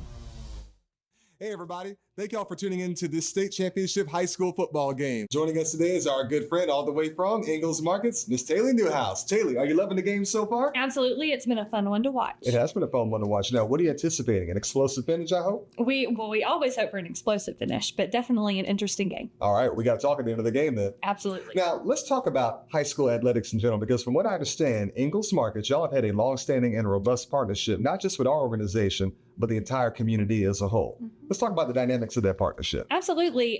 We kind of gravitate towards athletics because we feel like it's a great way to reach our communities. Mm-hmm. But we're with these kids all the way from that first day of elementary school all the way through college. So we're really following them. But athletics is a good way to bring it all together because everyone loves a Friday night football game. They do indeed, including you and I. That's absolutely. Right. So it sounds like you guys really do bridge that link between academics and athletics. Am I correct to assume that? Yes, definitely. We're there to support children through their entire educational experience. Speaking of supporting children, y'all have people who come into y'all stores and end up working for y'all, people who you go to church with. I mean, this really is a tight-knit community. Is that right? Absolutely. Ingalls is a beacon in all of our communities. And we love to get people in and out of the store, especially these kids that are working at our stores, our athletes and students in the schools that we support as well. That's indeed right. Well, Haley, you know what time it is. It's time to get back to some football. All right, let's do it. Let's do it. We'll see you guys next time on Friday Night Rivals. So, you gonna play this week? You gonna play this week? You gonna play this week? You gonna play this week? You gonna play this week? You gonna play this week? You gonna play this week? You gonna play this week? You gonna play this week? This week? And welcome to the Ingalls Game of the Week as the Warhorses square off against the rival. He's going in. He's going in. Go, baby! Yeah! Ingalls, we're with you every step of the way.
You're watching the Foundation Solutions Halftime Report. Foundation Solutions. It won't cost you to get a quote from us, but it could cost you thousands if you don't. Call today or visit foundationswnc.com.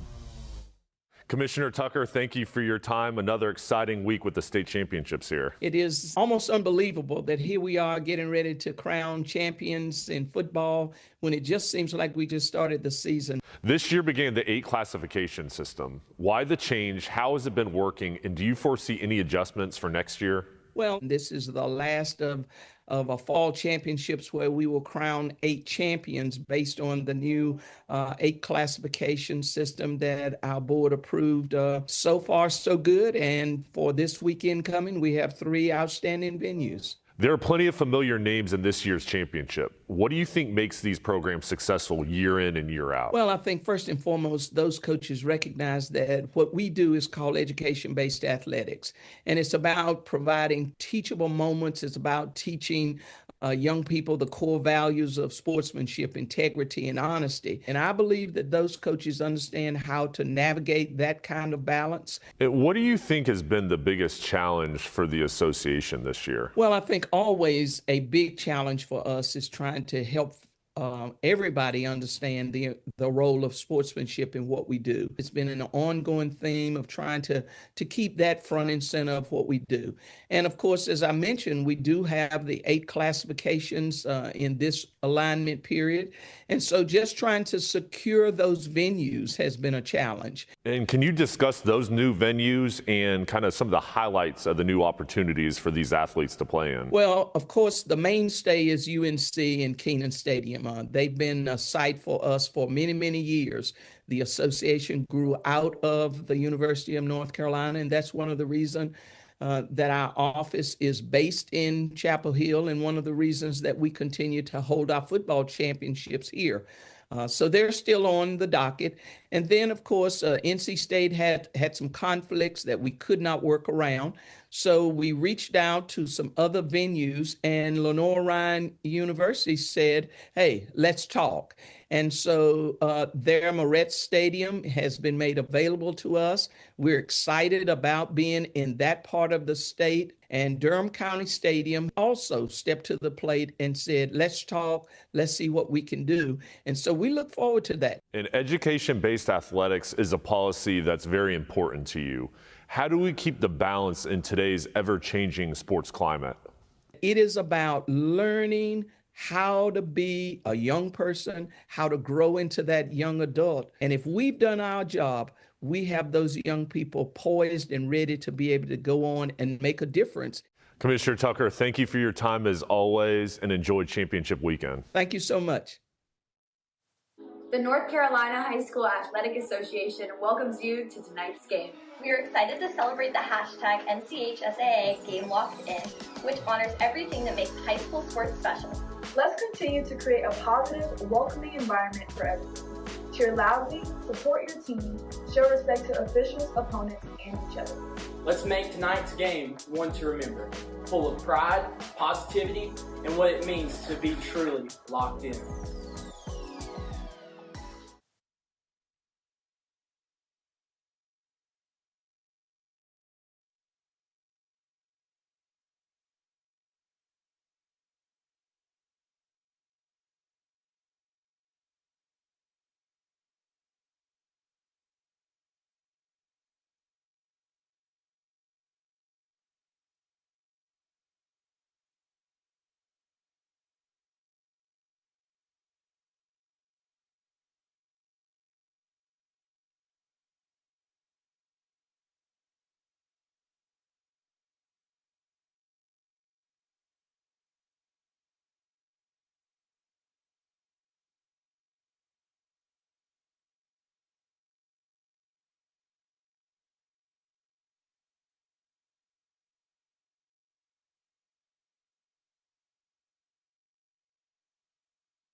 Just a score apiece on the board. Robinsville adding the 2-point conversion, which stands as the difference in the contest as the Class A title bout has reached halftime. And Eric, time to take a look back at the first half of action, and you're going to see a lot of highlights, though most of them are defensive highlights when you look back at the first half of action. There will be those moments where the offense has got the job done, and you see just a tremendous defensive stand here. One of a couple of key takeaways for Wilson Prep. Yeah, I love the big fella there, stiff arm and thinking he's Derrick Henry running down the field. That was a big stop for Wilson Prep right there, attacking the football.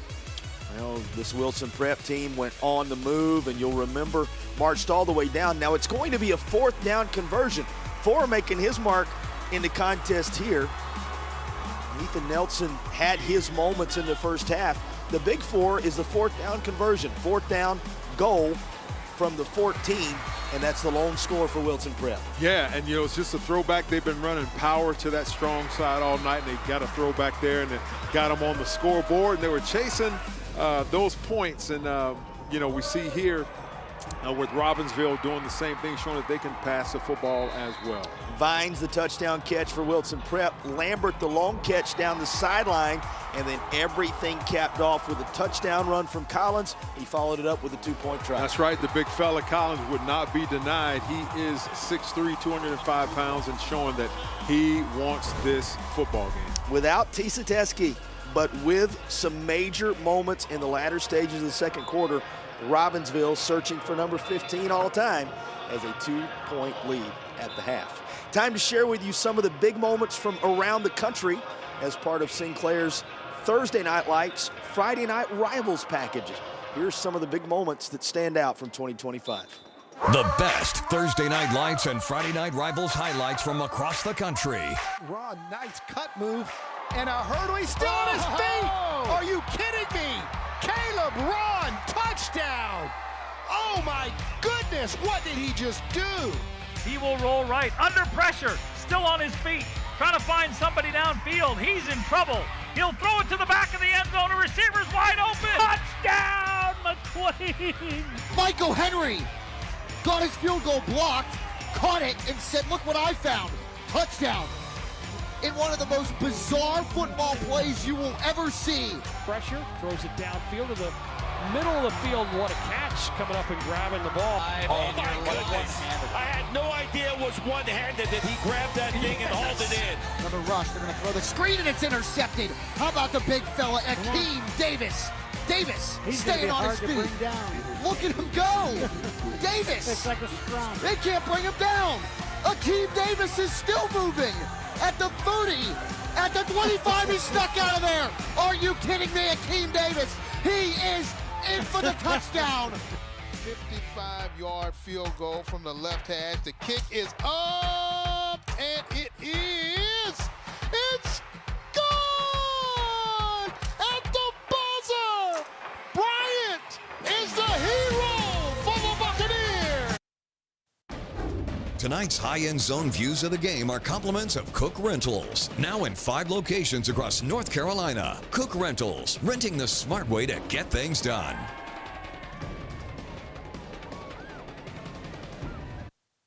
Storms can come up fast, and your roof is your home's first line of defense. Tip Top Roofing is fully licensed, insured, and trusted by homeowners, HOAs, and real estate professionals. From the smallest repairs to the largest residential replacements, we handle it all, including gutters and siding. As a CertainTeed Select Shingle Master, we offer up to 25 years of workmanship coverage and a lifetime materials warranty. Ask about our senior and veteran discounts and schedule your free inspection today at tiptoproofing.net.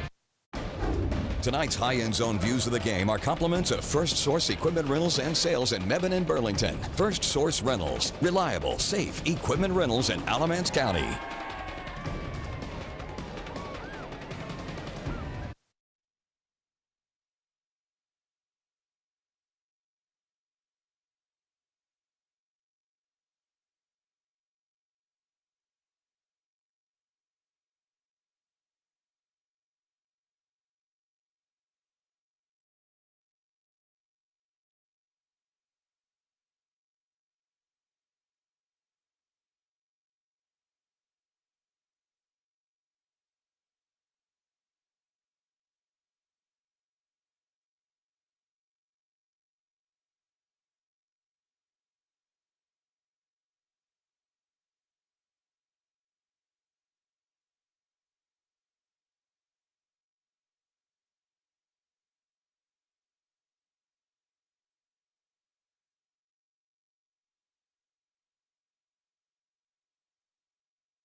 These teams separated by just a couple of points. The 2-point conversion, the difference in this one with one score on the board on each side. We heard from Coach Ford going to break.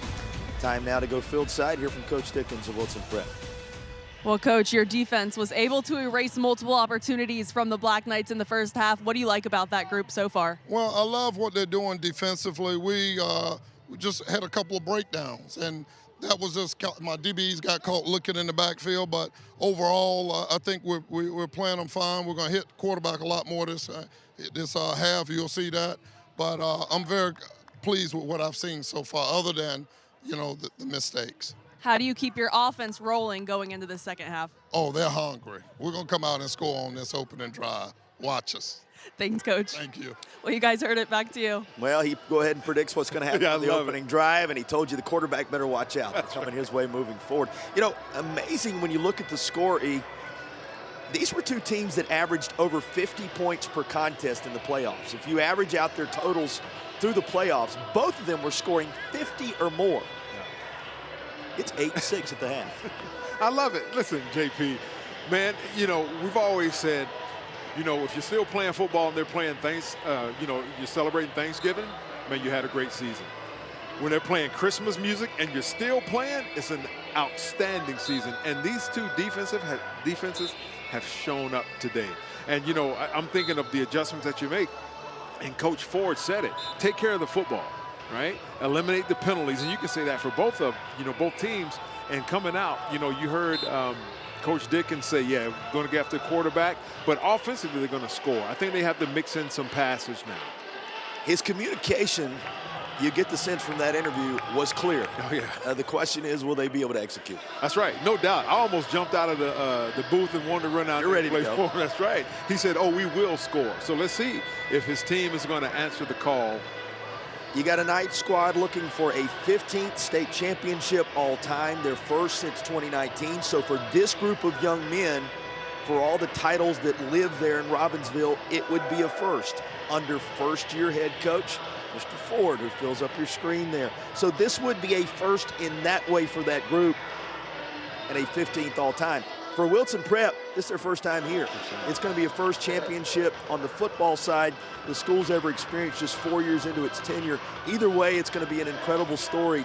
What do you see these final two quarters coming down to determine which of those stories are written at the end of the night? Yeah, it's a war of attrition. We've already seen that Robinsville has lost a couple of key players.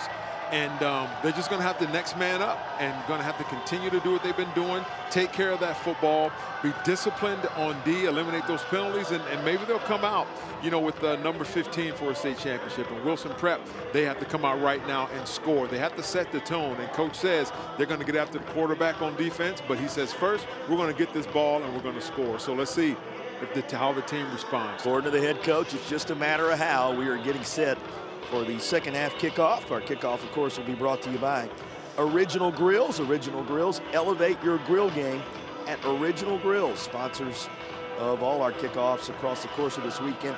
We said it, 100+ years of football in North Carolina, 313 playoff games to get here, and there are 8 state championships, 4 of them being played here at North Carolina. Yep. The other half split evenly between Durham on Saturday and Lenore-Ryan University on Saturday. Durham Memorial Stadium, Lenore-Ryan University going to be the host site for the other 4 games. But by the time the weekend is done, 8 games across 3 days for 8 state champions. This will be the first crowned, and there's one half left to settle it in the Class A ranks between Robinsville's Black Knights and the Wilson Prep Tigers. Happy you're with us. Our broadcast continues with the third quarter kickoff. The broadcast brought your way by Affordable Dentures and Implants. Here is the Original Grills kickoff of the third quarter. Very short, pretty good field position for that predicted drive for the touchdown. They're going to be 55 yards or so away from it. See exactly where they spot this. Looks like it's going to be the 43-yard line. So 57 yards away. What do you expect adjustment-wise from these two teams based on what you heard? Yeah, I think, for Wilson Prep, they're going to have to mix in some passes. They, off of play action, they've been running that power, to the strong side all night, and they've been having some success. Actually, they scored the touchdown with that throwback. So, expect them to maybe come out and see a little bit of spread and try and push the ball down the field. Of course, the other storyline, Robinsville a bit short-handed, some of their key playmakers, including the headliner, Mr. Nchsaa out of the contest, but they find themselves out front 8-6 entering the third quarter. The first play from scrimmage, going to take it up near midfield. That's Usher on the keeper, and he looks a little shaken up here. Yeah, you hate to see that, JP, but the war of attrition comes. We have another Black Knight that's down. You hate to see that. Defensive injured Robinsville player. It's like 54, Kellen Inslee. It looks like senior linebacker. And he's giving you every indication, Usher that is, that he's okay, even though he was a little slow to get up there. The vitals on Inslee, who good to see him also moving under his own power. Yeah, it's always good to see that, JP. You hate seeing the kid down on the field, but when they can get up and walk off under their own power, it's always encouraging to see that. Of course, we referenced it just a moment ago, but without Nchsaa, and that's a huge loss because when you look at his numbers across the course of the year and what he's done in the playoff run for this Black Knights squad, but they have had a next man up mentality here today, on the lead at the moment.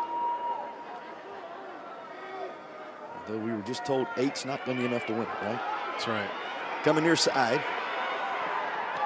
And inside the 40-yard line, as he lunges forward, is Ethan Nelson on the carry. Yeah, and see, you're going to see here, JP, one of the changes that Wilson Prep has made is they had those two wideouts split out there. So what that does, effectively, it takes those extra defenders out of the box, right, and opens up those running lanes a little more. That is a tip-top roofing first down. And on the tip-top roofing first down play, left side, but nothing much there. Well, a couple yards on the first down gain. As we dip under 11 minutes to play, freshly underway in the third quarter. And a game dominated by my broadcast partner's very favorite thing, defense. I absolutely love it. Now, they've come out in that same formation with those wideouts and just kind of like that double wing set. Same set here. Now, watch for some play action off that, JP, where they, fake the run and then raise up and throw it.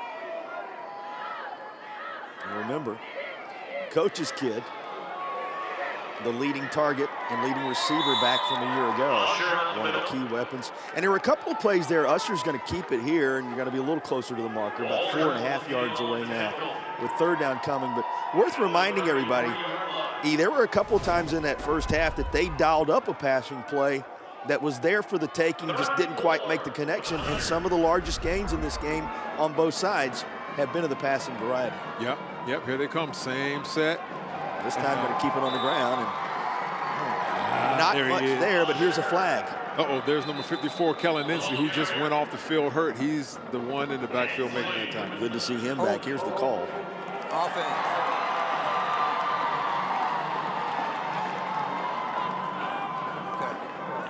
Inside guy.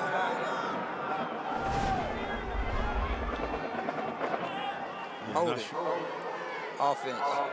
10 yards. There we go. Number 3 held him. Yeah, that was Inslee, inserting himself into that line of scrimmage and got that holding call. He's a handful. Yes, he is. I love it. I mean, that's attack defense. You're getting downhill right now. If the prediction is going to come true, it's got to now happen from behind the sticks. That's right. Third down. The line to make is the 29-yard line for Wilson Prep. Previous spot, sir.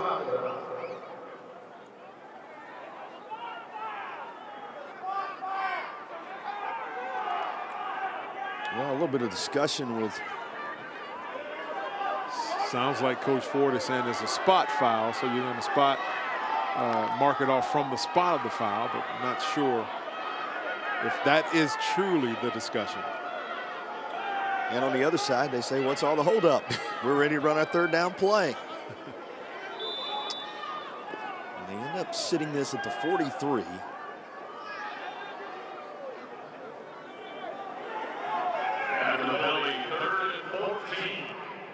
Well,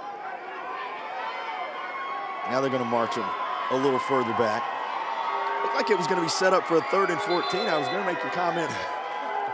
4th and 14 worked out really well, right? From a earlier in the game goal to go scenario. But this is going to be a little more than that as they back it up to the 49. Yeah, hopefully they got it figured out now, JP. 20 yards the difference between here and where they need to be. 29-yard line, what they're looking for. And that's incomplete. A flag comes out on the 3rd down play.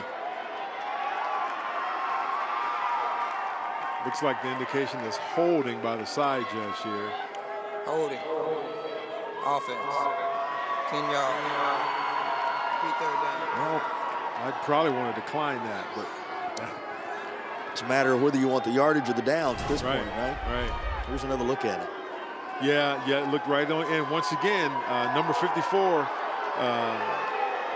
54 for Robinsville, Kellen Inslee is being held again. He is making his presence felt here.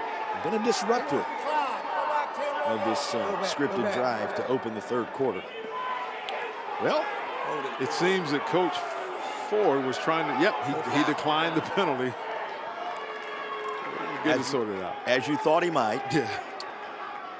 Instead making it 4th down from the 49. And unless the eyes are deceiving, the kicking unit is working its way out there onto the field. Yeah. Which means that first drive of the half did not go quite according to plan. That's right. Unless, JP, there's a he's little got trickery some here. sleeve right here. Yeah, making a splash play on special teams. You never know. Stranger things have happened. Well, the overall message still well received that both these teams are looking for a little more out of their offenses in the second half. That really the theme of what he shared with us. Delay of game. Offense. 5-yard penalty. Still 4th down. Looks like Coach Dickens is saying he called timeout, but apparently didn't get through to the ref, and so it'll be another 5-yard penalty. Yeah, a little more room to kick it here. Yep. First touch of the 3rd quarter. Yeah. Still making a bid for that game-changing moment. And working it into Robinsville territory. There's a flag on the field at the 29. There are 2 flags. And one up near the 50. He ended up about 6 yards shy of 1st down yardage. But there are further pieces of laundry to be sorted out here. As has been a familiar refrain in this 3rd quarter. Climb. 1st down. So it was another holding penalty against Wilson Prep. And since it's their football, Robinsville said, we don't want that one either. It will be the Knights back in command offensively and leading it by a couple when you return to Chapel Hill.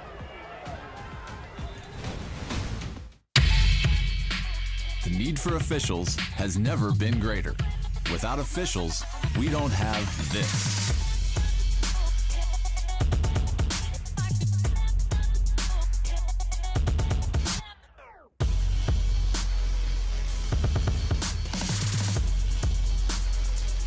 Make the right call. Become an NCHSAA official. Visit nchsaa.org for more details.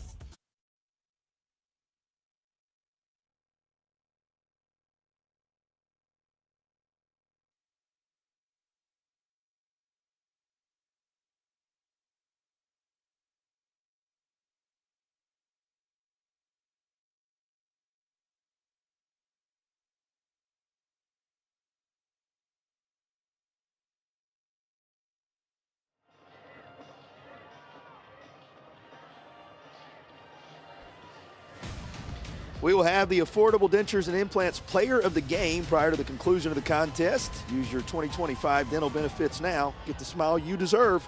Visit affordabledentures.com for a practice near you. Too early to tell who the player of the game will be. Too early to tell who the champion in this game is going to be. Just a slim margin as Robinsville goes to work. Got to ask you about adjustments for Robinsville. We talked a lot about what Wilson Prep will be trying to do here in this third quarter.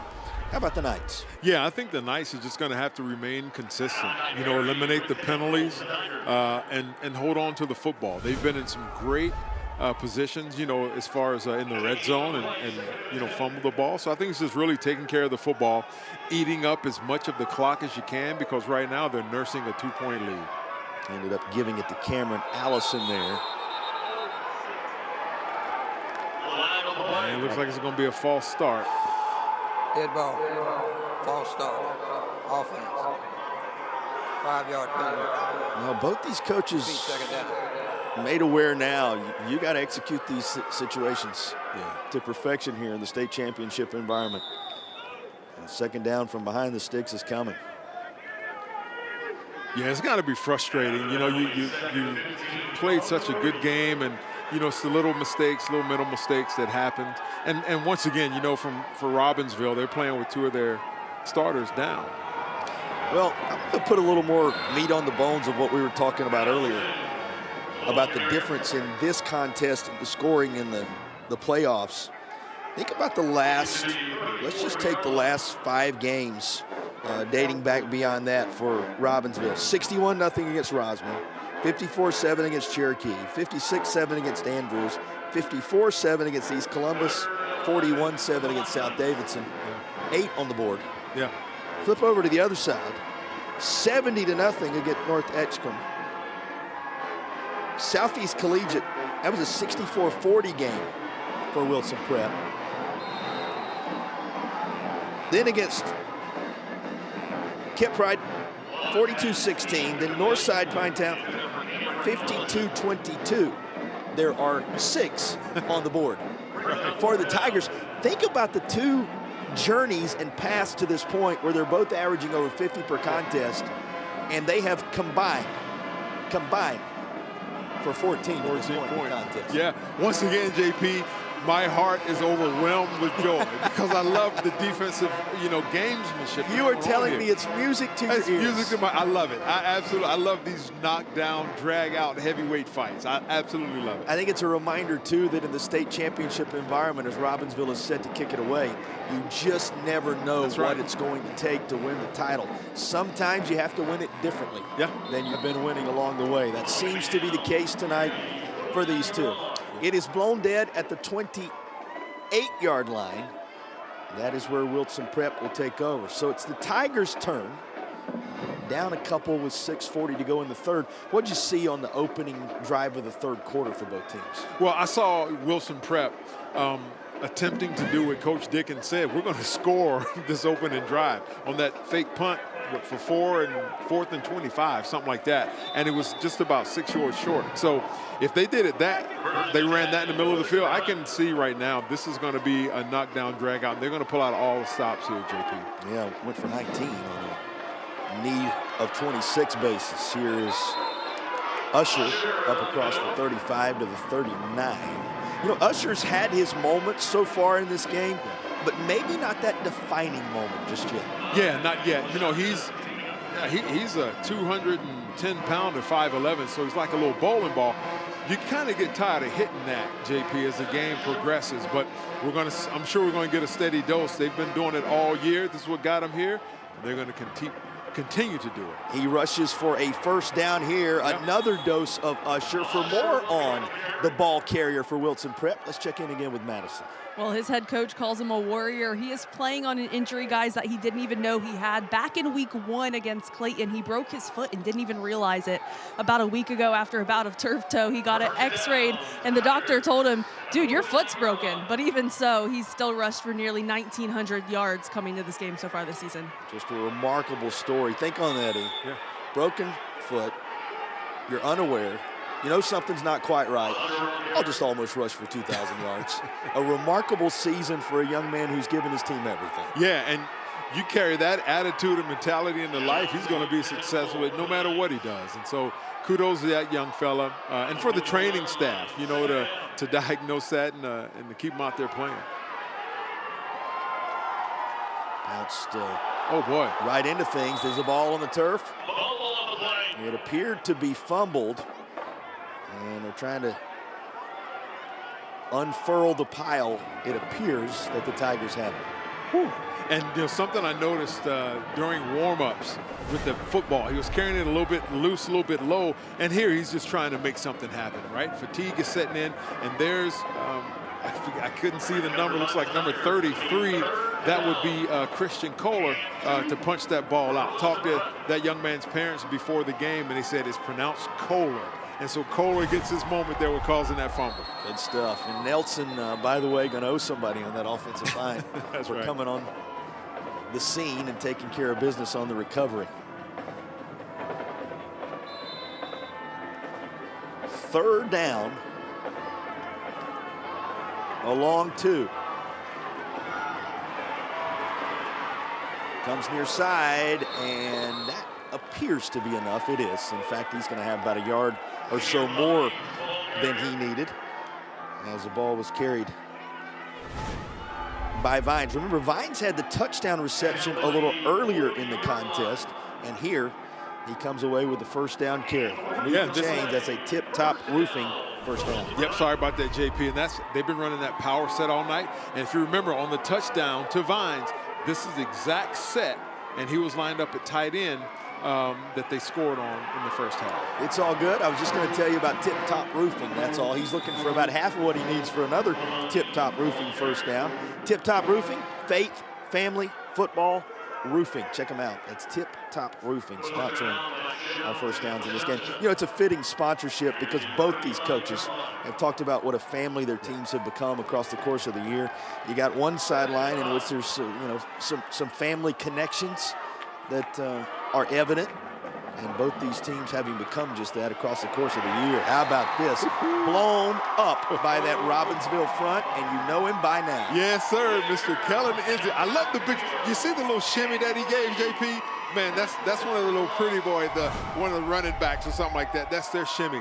I love how he inserts himself into that pile. He gets up and lets everybody know, Mama, I did it, and give him a little shimmy shake. I love it. He has lived in that backfield along the way in this one. It sets up a 3rd down and 10. That's right. You reestablish that line of scrimmage. Inside 4 minutes to go in the 3rd. The give's going to be to number 4. And he's got some room. There's a flag down at around the 41, and that's in the general area where you begin to get concerned it might be coming back. Might be coming back. It could be holding, JP. You never know. And it was Nelson on the carry again. But everybody's beginning to backpedal. Yep, sorting it out. Hands kind of flop. It was like, come on, ref. We used to say that all the time. Yep, they're backing up. Looks like it's going to be a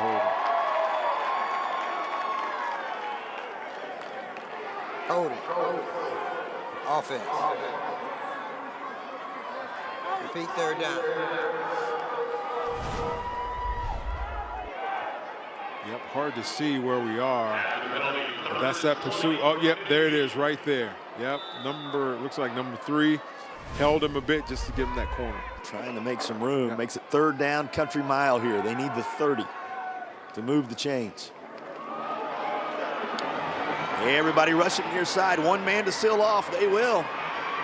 And that is a first down run that is set up beautifully, blocked beautifully, and executed to perfection. Yep. Nazir Vines. There's a little misdirection. Gets them flowing the other way, and they just get on that corner. They outnumber you at the point of attack. That was a good block there on the end. Free up Vines. Vines has had his moments in this one. We talked about it on the receiving end of the touchdown toss. He's been a defender of consequence in this game, and now he has the latest of his runs on this drive. That was the 2nd drive of the quarter that was in the mind Yeah, of the there you coaching go. staff. It's looking good so far.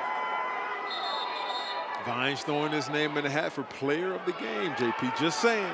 If they win, just saying. Yeah, we don't have the benefit of numbers. I know some of you may be looking for that. We're told by the North Carolina High School Athletic Association they're working on trying to get the stats up and functional. They've not been available for this game, but would be good to know where some of those numbers are for some of these outstanding players. Perhaps we will before we're done in the Class A title game, brought your way by Affordable Dentures and Implants.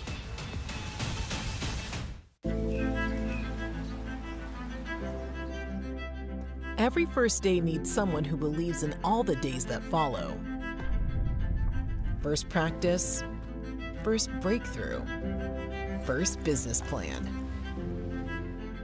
A Legacy is proud to partner with Wake Forest University to believe in all of your starts. Because when someone is behind you, everything is in front of you.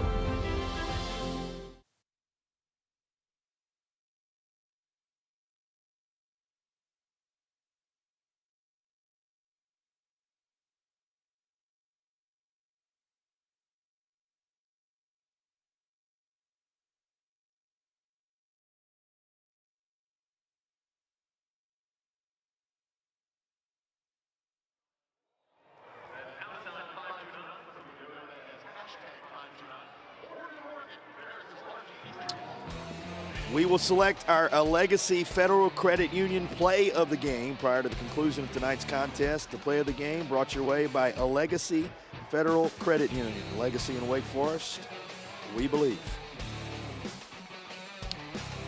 After the first down conversion, tip-top roofing first down play coming your way. That was a thing of beauty from Vines and company. Vines leads the way this time, and Usher, as you have said more than once, Eric, the premier rusher, takes it over the left side for about 2.5, and second down's coming.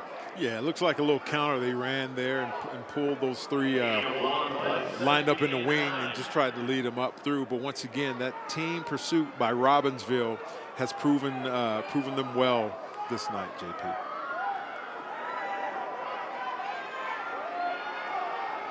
Knocking on the door once again of the Air Experts Heating and Cooling red zone. A little closer to it now. Nelson with the carry. Inside the 25. Third down coming. This is going to be a consequential third down.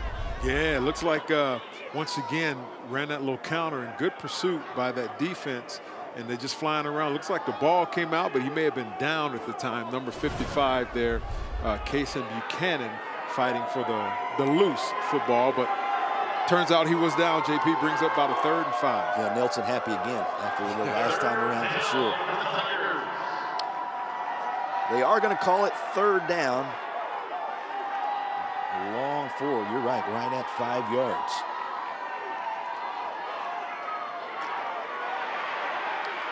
And Vines this time followed out to the far regions and not allowed to turn the corner. Nice play by number 23, Luke Green. He was there. And once again, they're just following their keys and stringing them out. And Luke, great pursuit by that defense right there and closing off the way for Mr. Nazir Vines. And I think it was number 33, buddy Christian Kohler there on the play as well. Or it was 23, I'm sorry. Vitals on Luke Green. 80 seconds remaining in the third quarter.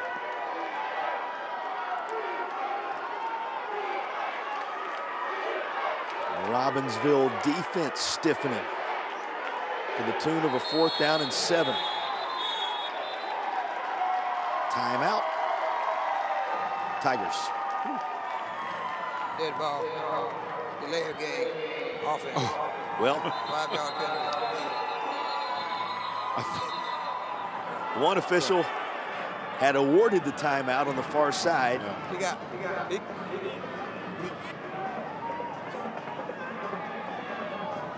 Our referee was ready to mark off some yardage. But it appears as if...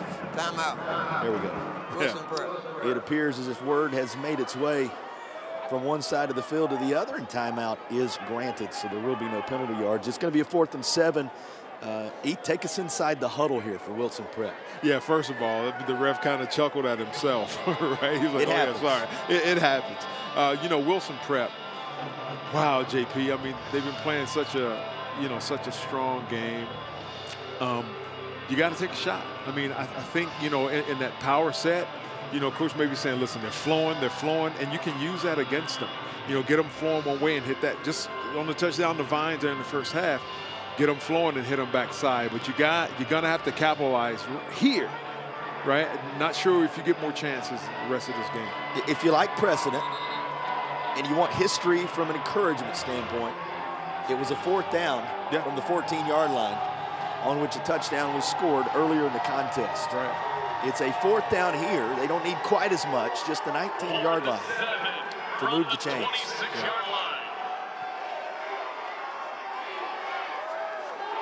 First time we're seeing that true spread tonight, JP. Nelson tried to find some space in the middle. It wasn't there. The ball's loose. At this point, the Tigers were trying to keep the ball loose and hope that something might happen. It will not. Robinsville with a turnover on downs forced yet again. That's been a familiar refrain on both sides in this game, and it turns aside this threat from Wilson Prep. I tell you, JP, that was the first time we're seeing that spread, and it was just a design run, it seemed. And they were rolling out, but that defense was not fooled, and that pursuit got to him. You continue to talk about Kellen Inslee. I love it. And he ends up with the football somewhat fittingly in his hands when all is said and done here. That's right. He's pointing to Mama. Mama, look, I got me a football. I love it. Inslee, one of those senior leaders. You know, think about an entire group, a senior class, never having participated in a state championship environment for Robinsville, attempting to bring one home. Yeah, not to be denied, JP. I mean, if you think about it, all they have to do is protect this lead.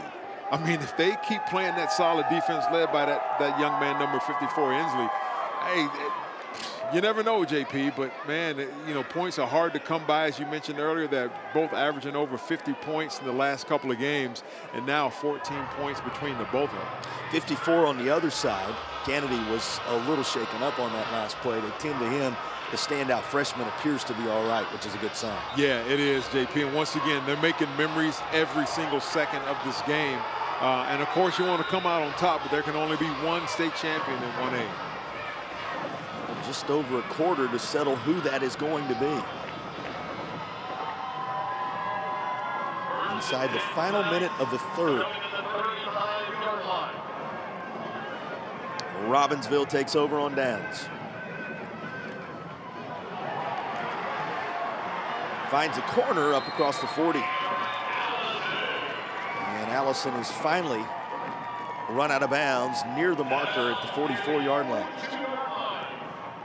Actually going to say he stepped out at around the 42, so he's going to be about 3 yards shy of the first down. Yeah, just a little jet sweep out of that spread formation.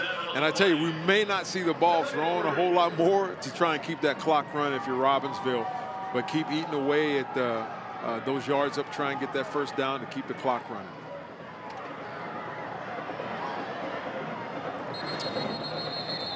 Keeping it in the hands here of Luke Logan. It's pushed back a ways. Logan's going to be helped to his feet. Yeah, something you'll see, JP, as it plays out more, because these young men are playing Ironman football and they don't come off the field, cramps may start to set in. You know, you got to drink that water and stay hydrated, and you hate to see that, but you hope that's all that it is. It's just a simple cramp, but because he's injured, he's going to have to take a play off.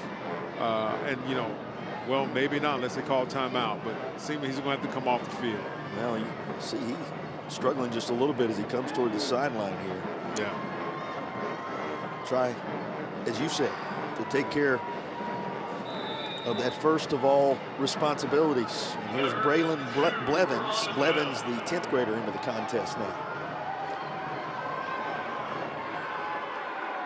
Braylon Blevins finds himself in a key moment, a third down.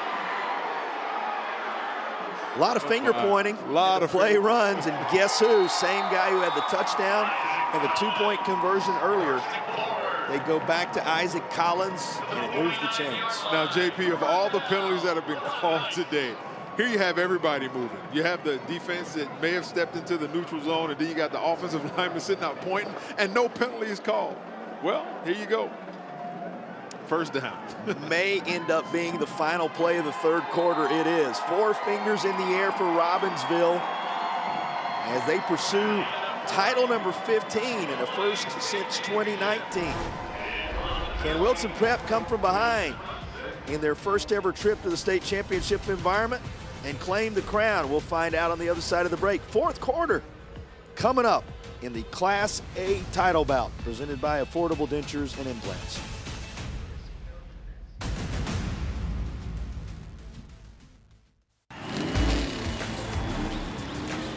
Robert, go for more. Hey. Hurt the car wreck? Don't go up against the insurance company alone. Let the heavy hitters do it for you. Call 800-LAW-0804 and we'll go after all the money they should be paying you.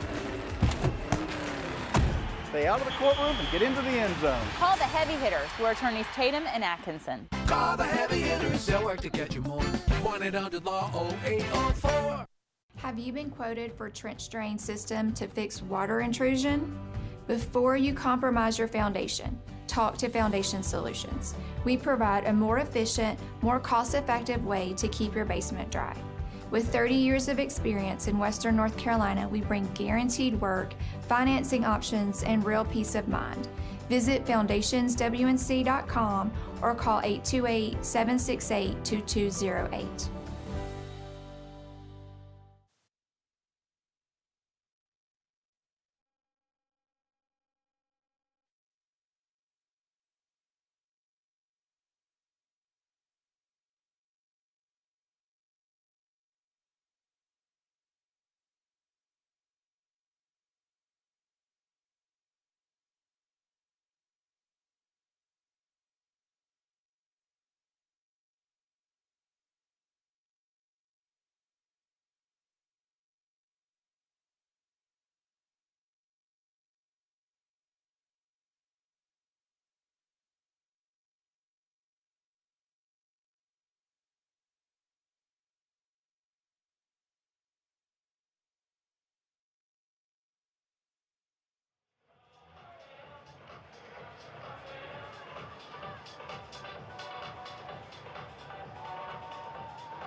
Final 12 minutes of the Class A football season. And the Old North State, what a night it has become. Afternoon giving way to evening, and Robinsville still clinging to that slim advantage of the two-point conversion after the TD run by Collins. A two-point conversion run by Collins, and following a first down run just a moment ago by Collins. They have the football right on that North Carolina logo here in Chapel Hill to start the fourth. They will keep it on the ground. And Collins with yet another run. We saw the Robinsville QB just a moment ago. Slow in his movement off the field. Madison's been right there. What do you see, Madison? Well, he's definitely not at 100%, a cramp in his calf muscle, and he's been dealing with that for the majority of the second half. He's been with the training staff drinking pickle juice, which he did not like the taste of, by the way, Gatorade, and just really working to get it stretched out, but definitely bothering him still, guys. Well, Luke Lovin's not alone in that category, Eric. That's not a favorite of many. Thanks so much, Madison. But he's out there soldiering on through for his team in their pursuit of title number 15 as they try and carry that back to Graham County, back to Robinsville. You know, haven't really talked about it or expounded upon it that much. He knows it as good as anybody. Coach Ford, who grew up there, has continued to pass the torch and extend and expand the culture there. But it is a championship-winning culture there in Robinsville. It certainly is. And I was talking to the parents of Samuel Wachacha earlier, number 1 there. And his granddad won 2 state championships in '73 and '74. His dad won in '92. His brother won in '14, and he's trying to get one here in 2025. So it is indeed a family affair. From one generation to the next. The football on the ground, and somehow he He's got some Velcro or something going on down there, because just about every time the football's loose, it ends up in Inslee's hands, regardless of whether he's on offense or defense. This kid is, man, it's worth it all for him. Look, he's right there on the spot. He sees the ball. He jumps down on it. He says, hey, Mom, look, I got another one. He's not playing. This young man is taking matters into his own hand. And he's, he's across from one of the biggest players he's probably ever had to play against, in number 79, Reginald Holmes, who stands 6'3" and is 385 pounds. So hats off and kudos to Inslee. And that's a snapshot, that sequence right there, of just how difficult every yard has been in this football game. A couple of teams that averaged up over 50 through the playoffs, but they're in a 10-yard fight now with 9:58 to settle the Class A state championship.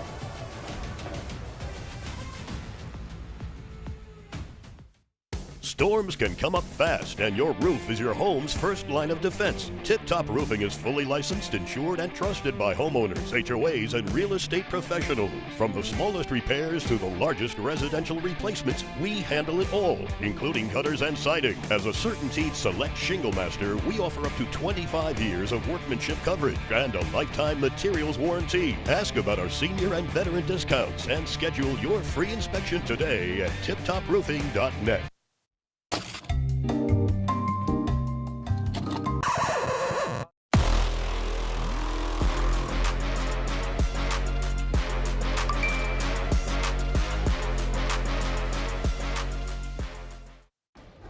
Tonight's high-end zone views of the game are compliments of Cook Rentals. Now in 5 locations across North Carolina. Cook Rentals, renting the smart way to get things done.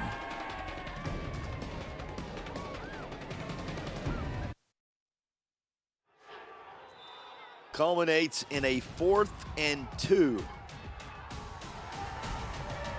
from the 43-yard line. Oh, wow. Ball goes to the turf. And they're going to blow this dead. They were calling that, an incomplete pass originally there, it looked like, perhaps? It appeared that it went backwards, JP. I'm not sure. I'd love to see the replay on that, but in any case. I saw the same thing you saw, but here we go. I think they saw his hand moving forward and called that an incomplete pass. I mean, it went backwards. I don't understand how they didn't see that was a fumble. I mean, the ball went behind him. Clearly, it went behind him, and they blew it dead, which... The Lovin he's going to end up in control of it, so nobody else there ending up with a football, but I'm with you. What I saw initially, the ball work its way backwards. Yeah. That's the old Brady play from ages ago. In all accounts, in my book, that was a fumble. Ends up being first down for Wilson Prep. They get the football nonetheless, so that's one of those times where even though the call doesn't necessarily go your way, it all works out. And here come the Tigers, 9 yards plus on the first carry of this drive.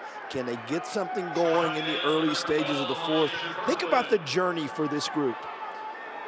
This is the 3rd year that they've made the playoffs and gone a little deeper than that initial round. In 2022, they fell in the first round, made the 4th round in 23, and the regional final in 24 before reaching the state championship here in 2025. We often talk about progress and incremental progress and taking a step from one year to the next. His team in 4 years of existence has been the very definition of it. And JP, it starts with up front, with that offensive and defensive line. If you're going to build a team and build a championship team with that championship pedigree, has got to start up front, and it seems like that's what he's done. Plenty of credit to his coaching staff, too. He gives a great deal of credit. James West, Anthony Edwards, Leon Parker, Ricky Stanley, the group that he's put together to help bring this Wilson Prep group here. And he's the only head coach that one of the newer schools in North Carolina has ever known. But that first round, 4th round, regional final, now state championship in the 4 years of existence. This is well handled by Robinsville. Yeah. Once again, is that pursuit, JP. They follow, they get to the ball. And it's an easy read when you have, just that flow. And keep in mind, I think they're going to take advantage of this. They're going to have to with a throwback or bootleg or something like that. When all the flow is going one way, from a defensive perspective, you are going to tear towards that football and attack it. keep in mind, there's a young man who lives in the home of the head coach of Wilson Prep. He's a leading receiver. He was lined up down near the bottom of your screen, but timeout's going to be taken before a play can be run his direction or any other direction for that matter. Everything stops with 8:08 to go. Well, we talked about Wilson Prep off to a very slow start, particularly in those first 6 games. For more on that stretch and how it grew this team and developed it, let's check in with Madison. Well, guys, Coach Dickens told me that he took heat for that stretch of time, even from people inside of the Wilson Prep community, but he knew exactly what he was doing, preparing his team for this moment and for the adversity they would go through. His message all year has been, we have to see the end at the beginning, and this group bought into that. They believed in that. They believed in each other, and Coach feels that's why came into this one ready. Well, they've reeled off 7 since, Madison. It's hard to argue with what he had to say. And Eric, nothing like being battle tested, particularly when you face moments like this, needing to come from behind in the 4th quarter of the state title game. 3rd down for Wilson Prep, lunging across the 40s down to the 39. It's going to be 4th and about 3.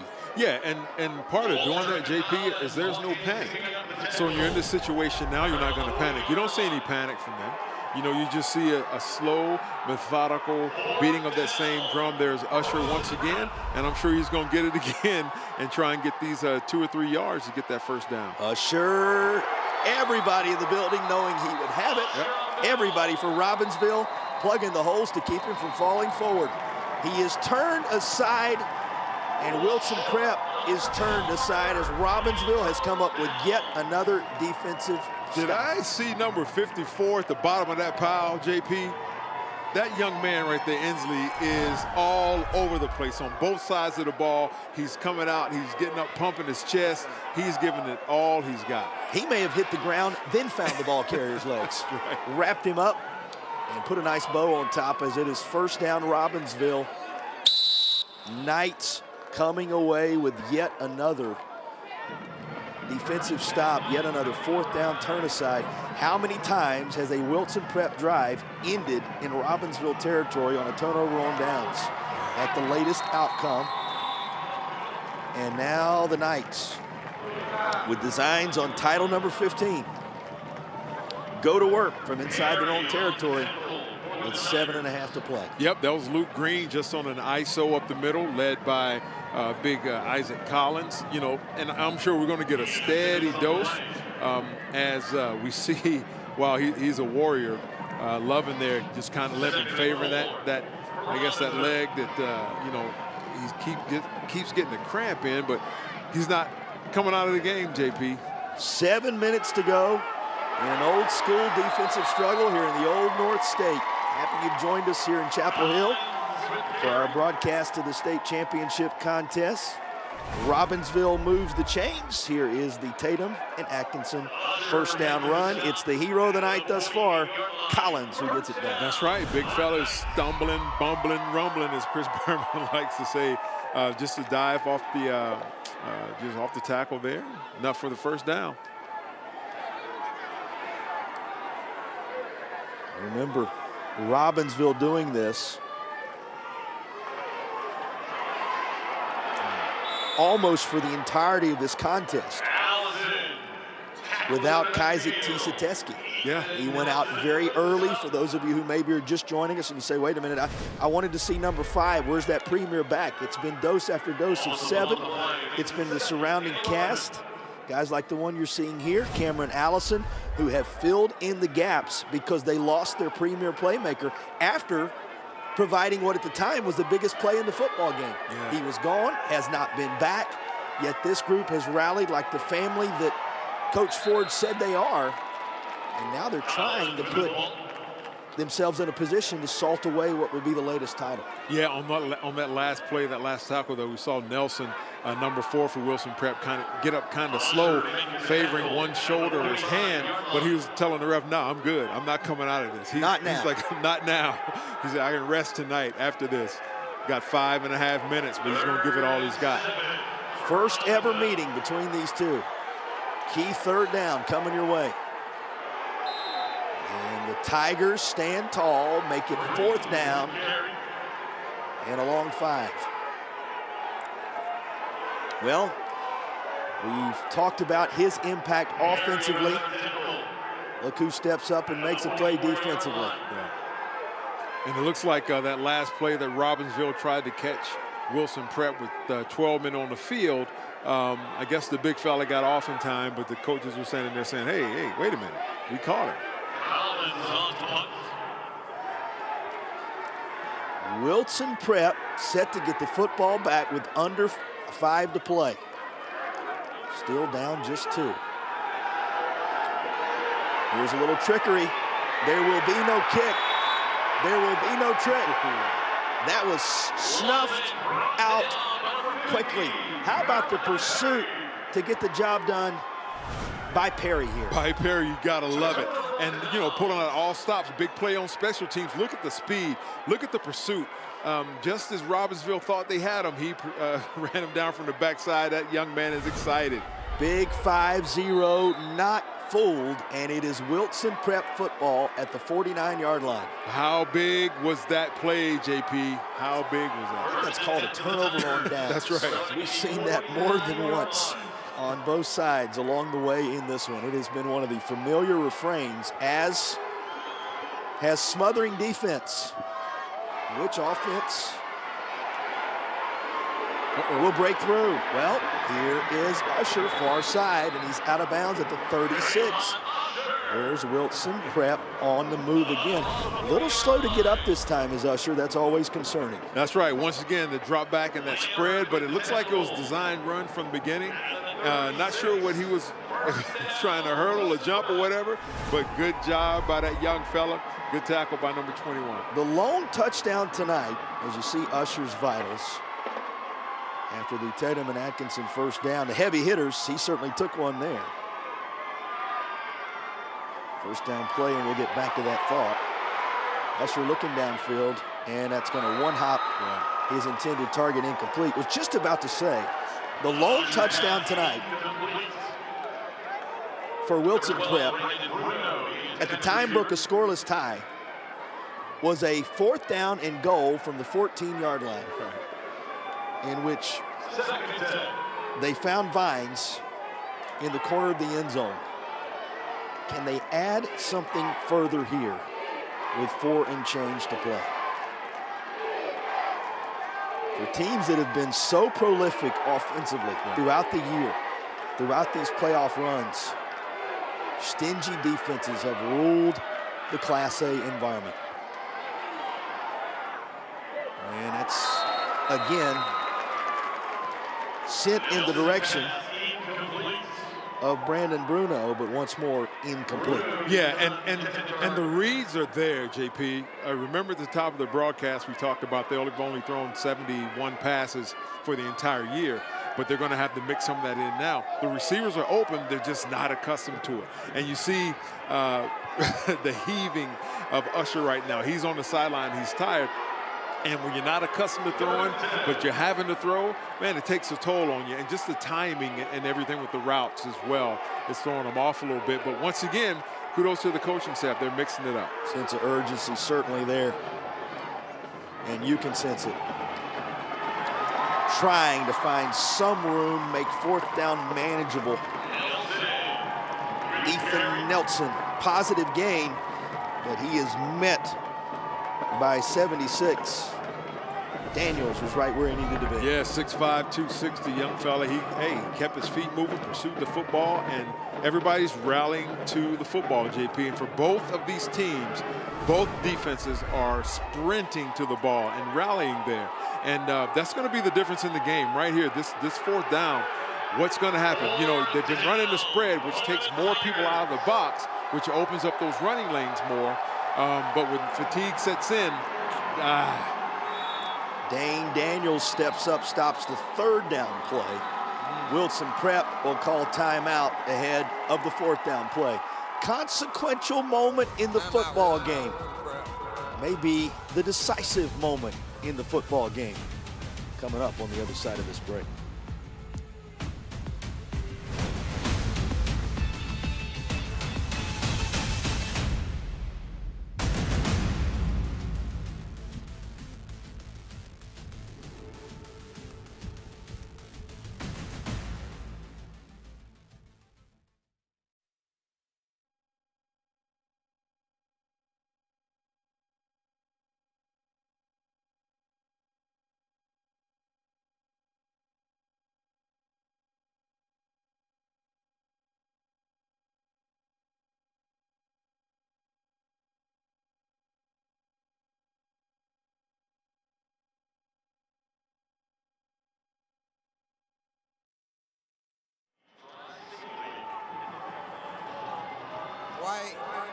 out of timeouts.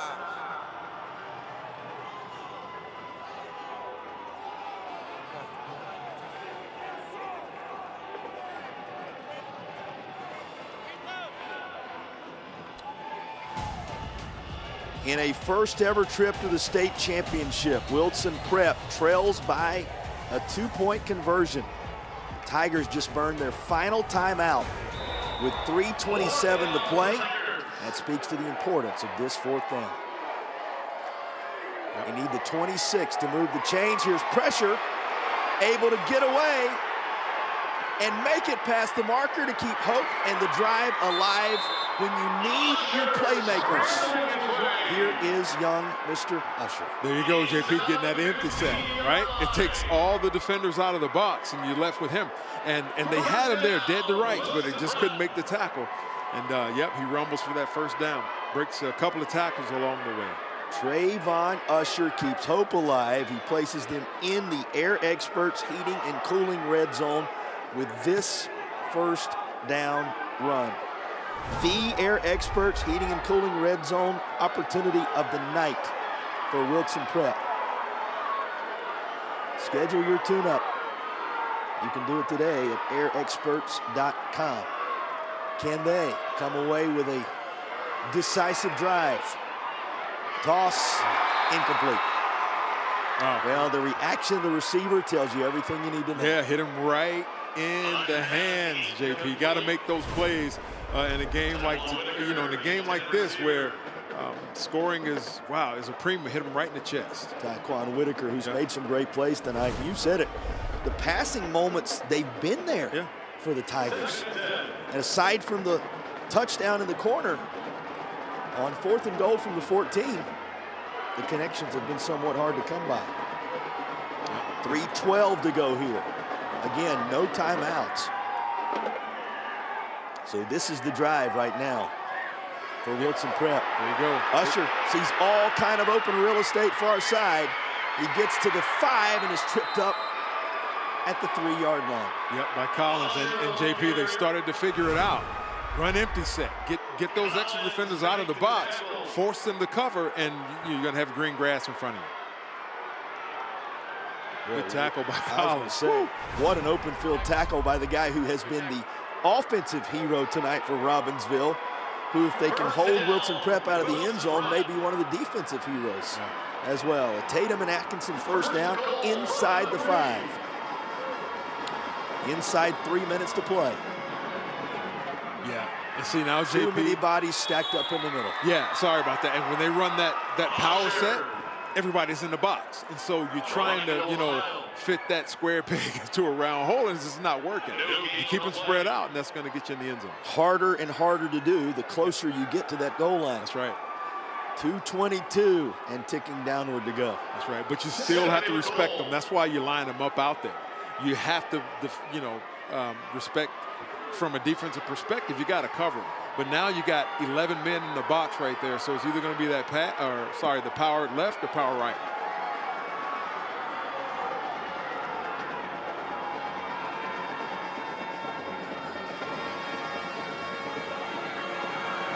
Lunging forward. Just about the 3-yard line is all. 3rd down coming. Tried a little bit of a different wrinkle with the ball carrier now down. And boy, what a tough young man he has proven to be in this one tonight. Took another big-time lick here as he lunged toward the goal line. Oh, yeah, that's and he was suspended in the air right there and, not called down yet. And, he took a couple of shots from that Robinsville defense. But, once again, that's a pursuit. Look, I love looking at the exasperation on his face. He's like, oh, Coach, I'm tired. But, hey, this is what it's all about right here. Look at how exhausted he is. But he's got to give it his all. He's got a minute and a half to go for a state championship. That is the end of a long, long journey. Yeah. And you don't yet know what the final chapter That's right. and the final outcome is going to be. It's a journey that goes well beyond the state playoffs or a full football season. It's the journey of a lifetime. And right now, it hinges on a 3rd down and goal for Wilson Prep with 95 seconds remaining in the football game. Once again, that same power set, JP, is only a certain amount of things you can do there. Time and again, it's been Usher. It's Nelson lined up in the prime spot here. Nelson through traffic. Powell trying to push him forward down to the 1-yard line. Fittingly, 4th and goal. And now Nelson a little slow to his feet. Whew. Yeah, that's weight room right there, JP. So once again, this looks like it's a counter to trying to outnumber you at the point of attack. And, you know, just getting downhill. And that's the defense bending but not breaking. Number 42 right there.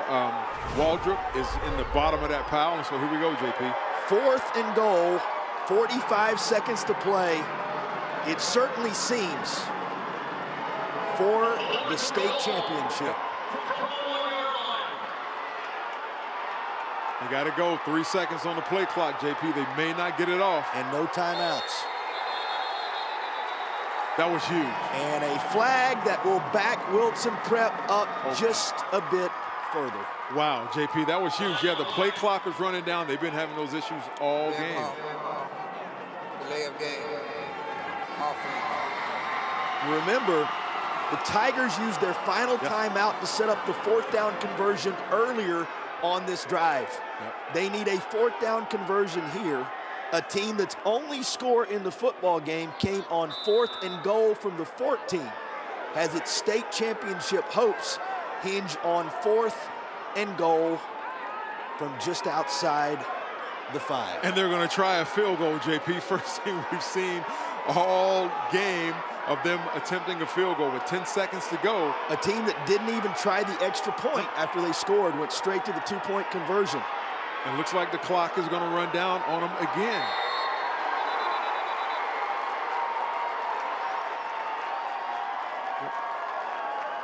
Well, they bring the clock to a halt here. Delay a game. For another delay penalty. Good ball. Delay of game. Offense. That's going to make the field goal, if it is to be kicked, a little tougher. It's Nelson back there looking if he's going to be the individual to try to punch it through, and this would be a 27-yarder. Oh, wow.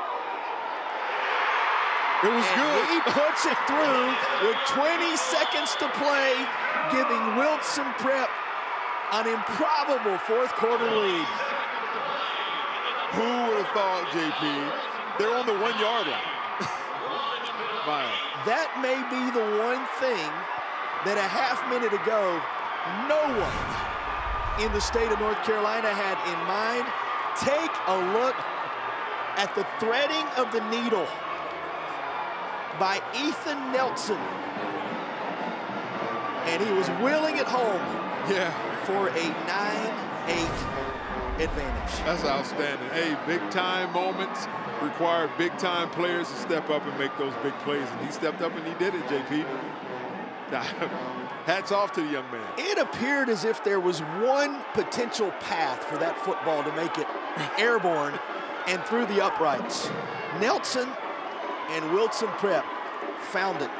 And the Tigers lead by 1 with 20 seconds to play. 4th downs. And number 4. Getting it done in year number 4. There you go. In the history of the program. Will they translate into title number 1? That was amazing. After 2 delay of game, no timeouts. They can't stop the clock. It's almost like they didn't know what was going on, who's kicking, who's doing what. And he steps right up, puts it through the uprights. At the end of the day, they were unfazed. Once again, you play those hard schedules for moments like this, right? There was no panic on them. They just backed up and kicked the ball. Here comes the Original Grills kickoff. Elevate your grill game at Original Grills. Well, you can't just yet say what a thrilling finish because 20 precious seconds remain on the game clock. At least for now, what a thrilling moment. Wilson Prep back out front on a 27-yard field goal.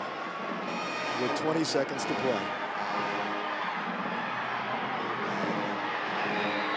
Return is to the 30. And Robinsville will have about 14 seconds to draw up a miracle here if this is going to be the season in which title number 15 makes its way back to Robinsville.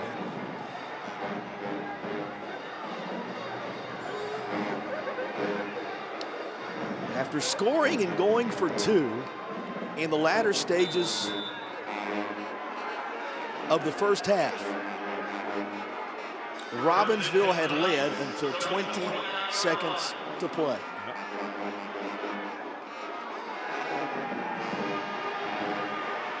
And that is picked off, and that'll seal it. Intercepted by who else but a young man named Dickens. Manny Dickens, the son of the head coach, the only head coach this Wilson Prep team has ever known. Just sealed for the Tigers a first championship in school history. Congratulations to that young fella. It's almost like he's throwing to a spot.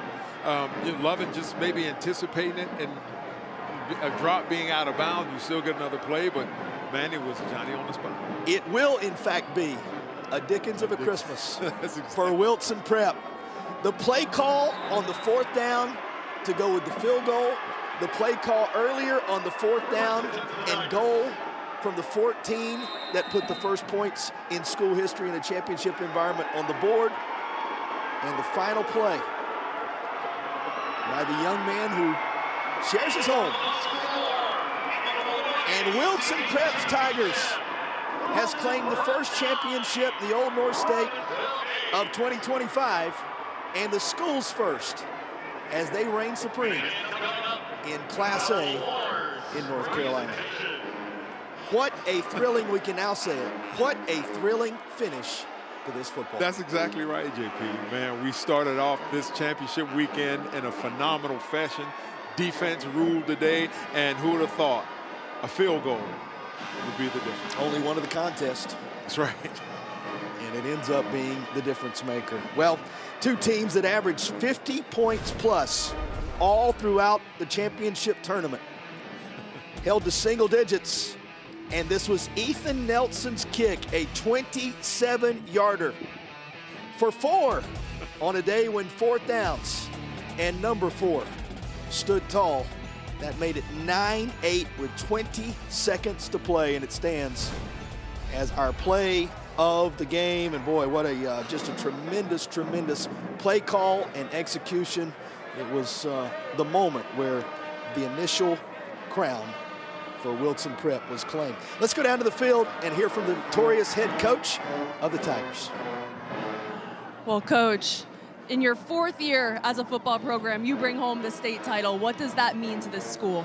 Well, it means a lot. It's big. We're the first charter school to ever win a state championship, so we're going down in history.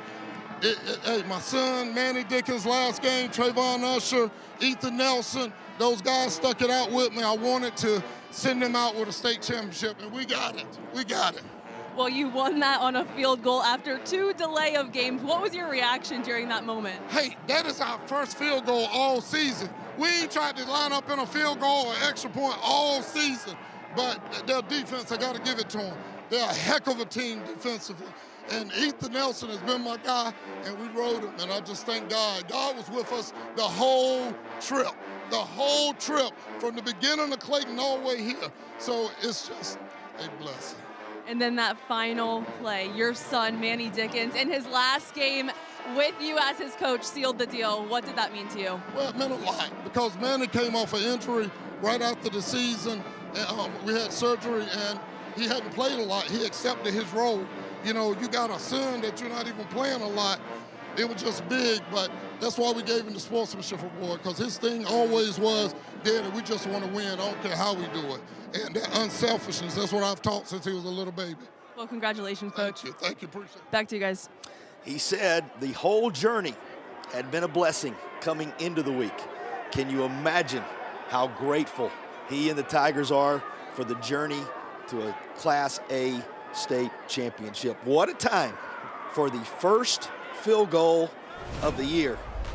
It translated into the first title in school history. Here is our player of the game. You might have suspected he set it all up with his valiant effort. Trayvon Usher is the player. Yeah, he was a workhorse, JP, from beginning to end on both sides of the ball. And you could see it that one time when he had the close-up and he just had an exhausted look on his face. He's been running, tackling. He's been doing everything, and it gets his team a state championship. Well, here was the points that put him on the board. First touchdown in school history. That toss on 4th and goal from the 14. Trayvon Usher, our affordable dentures and implants player of the game. So much to unpack and put a bow on in this one. We'll come back and do it, as well as the trophy presentation, when you return to Chapel Hill on the other side of the break. Wilson Prep snatches away the title with 20 seconds to play.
First charter school to claim a North Carolina state championship. Wilson Prep claiming the school's first ever state title in football. And you think about everything that was wrapped into this one, Eric Gash.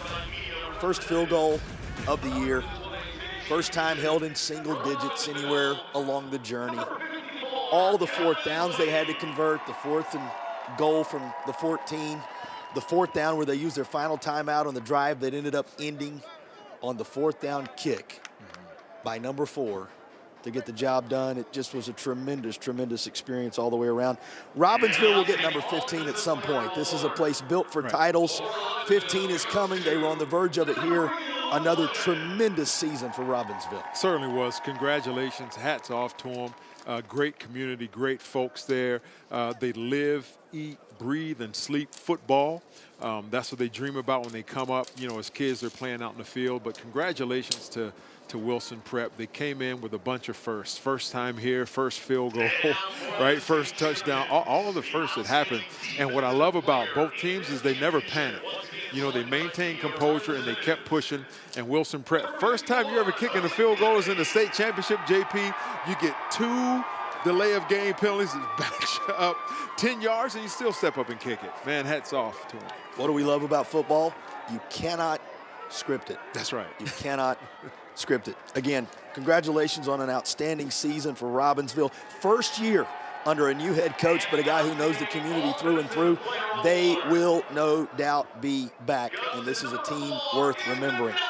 But tonight belongs to Wilson Prep and to this young man who stepped right up, found a window, and punched it through for a state championship. Awesome. Congrats to that young fella. Well, that'll do it for our coverage. First of 8 of them you will see across the Sinclair family of networks this weekend. You got 8 games coming your way across the next 3 days in 3 different environments. Don't miss it. If this one's any indication, the bar is set incredibly high. Congratulations to the Tigers of Wilson Prep in their 4th year of existence, a first championship in school history. For our entire crew, including Madison down on the field, Eric up here in the booth, Jason Patterson saying thanks for joining us. We appreciate it. Look forward to having you with us the remainder of the weekend as we document the state championships in the Old North State across the next 3 days. That's what's next. Don't miss it. An 8 o'clock kick coming, and much more on the football front. Here's the kick that made the Tigers of Wilson Prep 2025 Class A champs.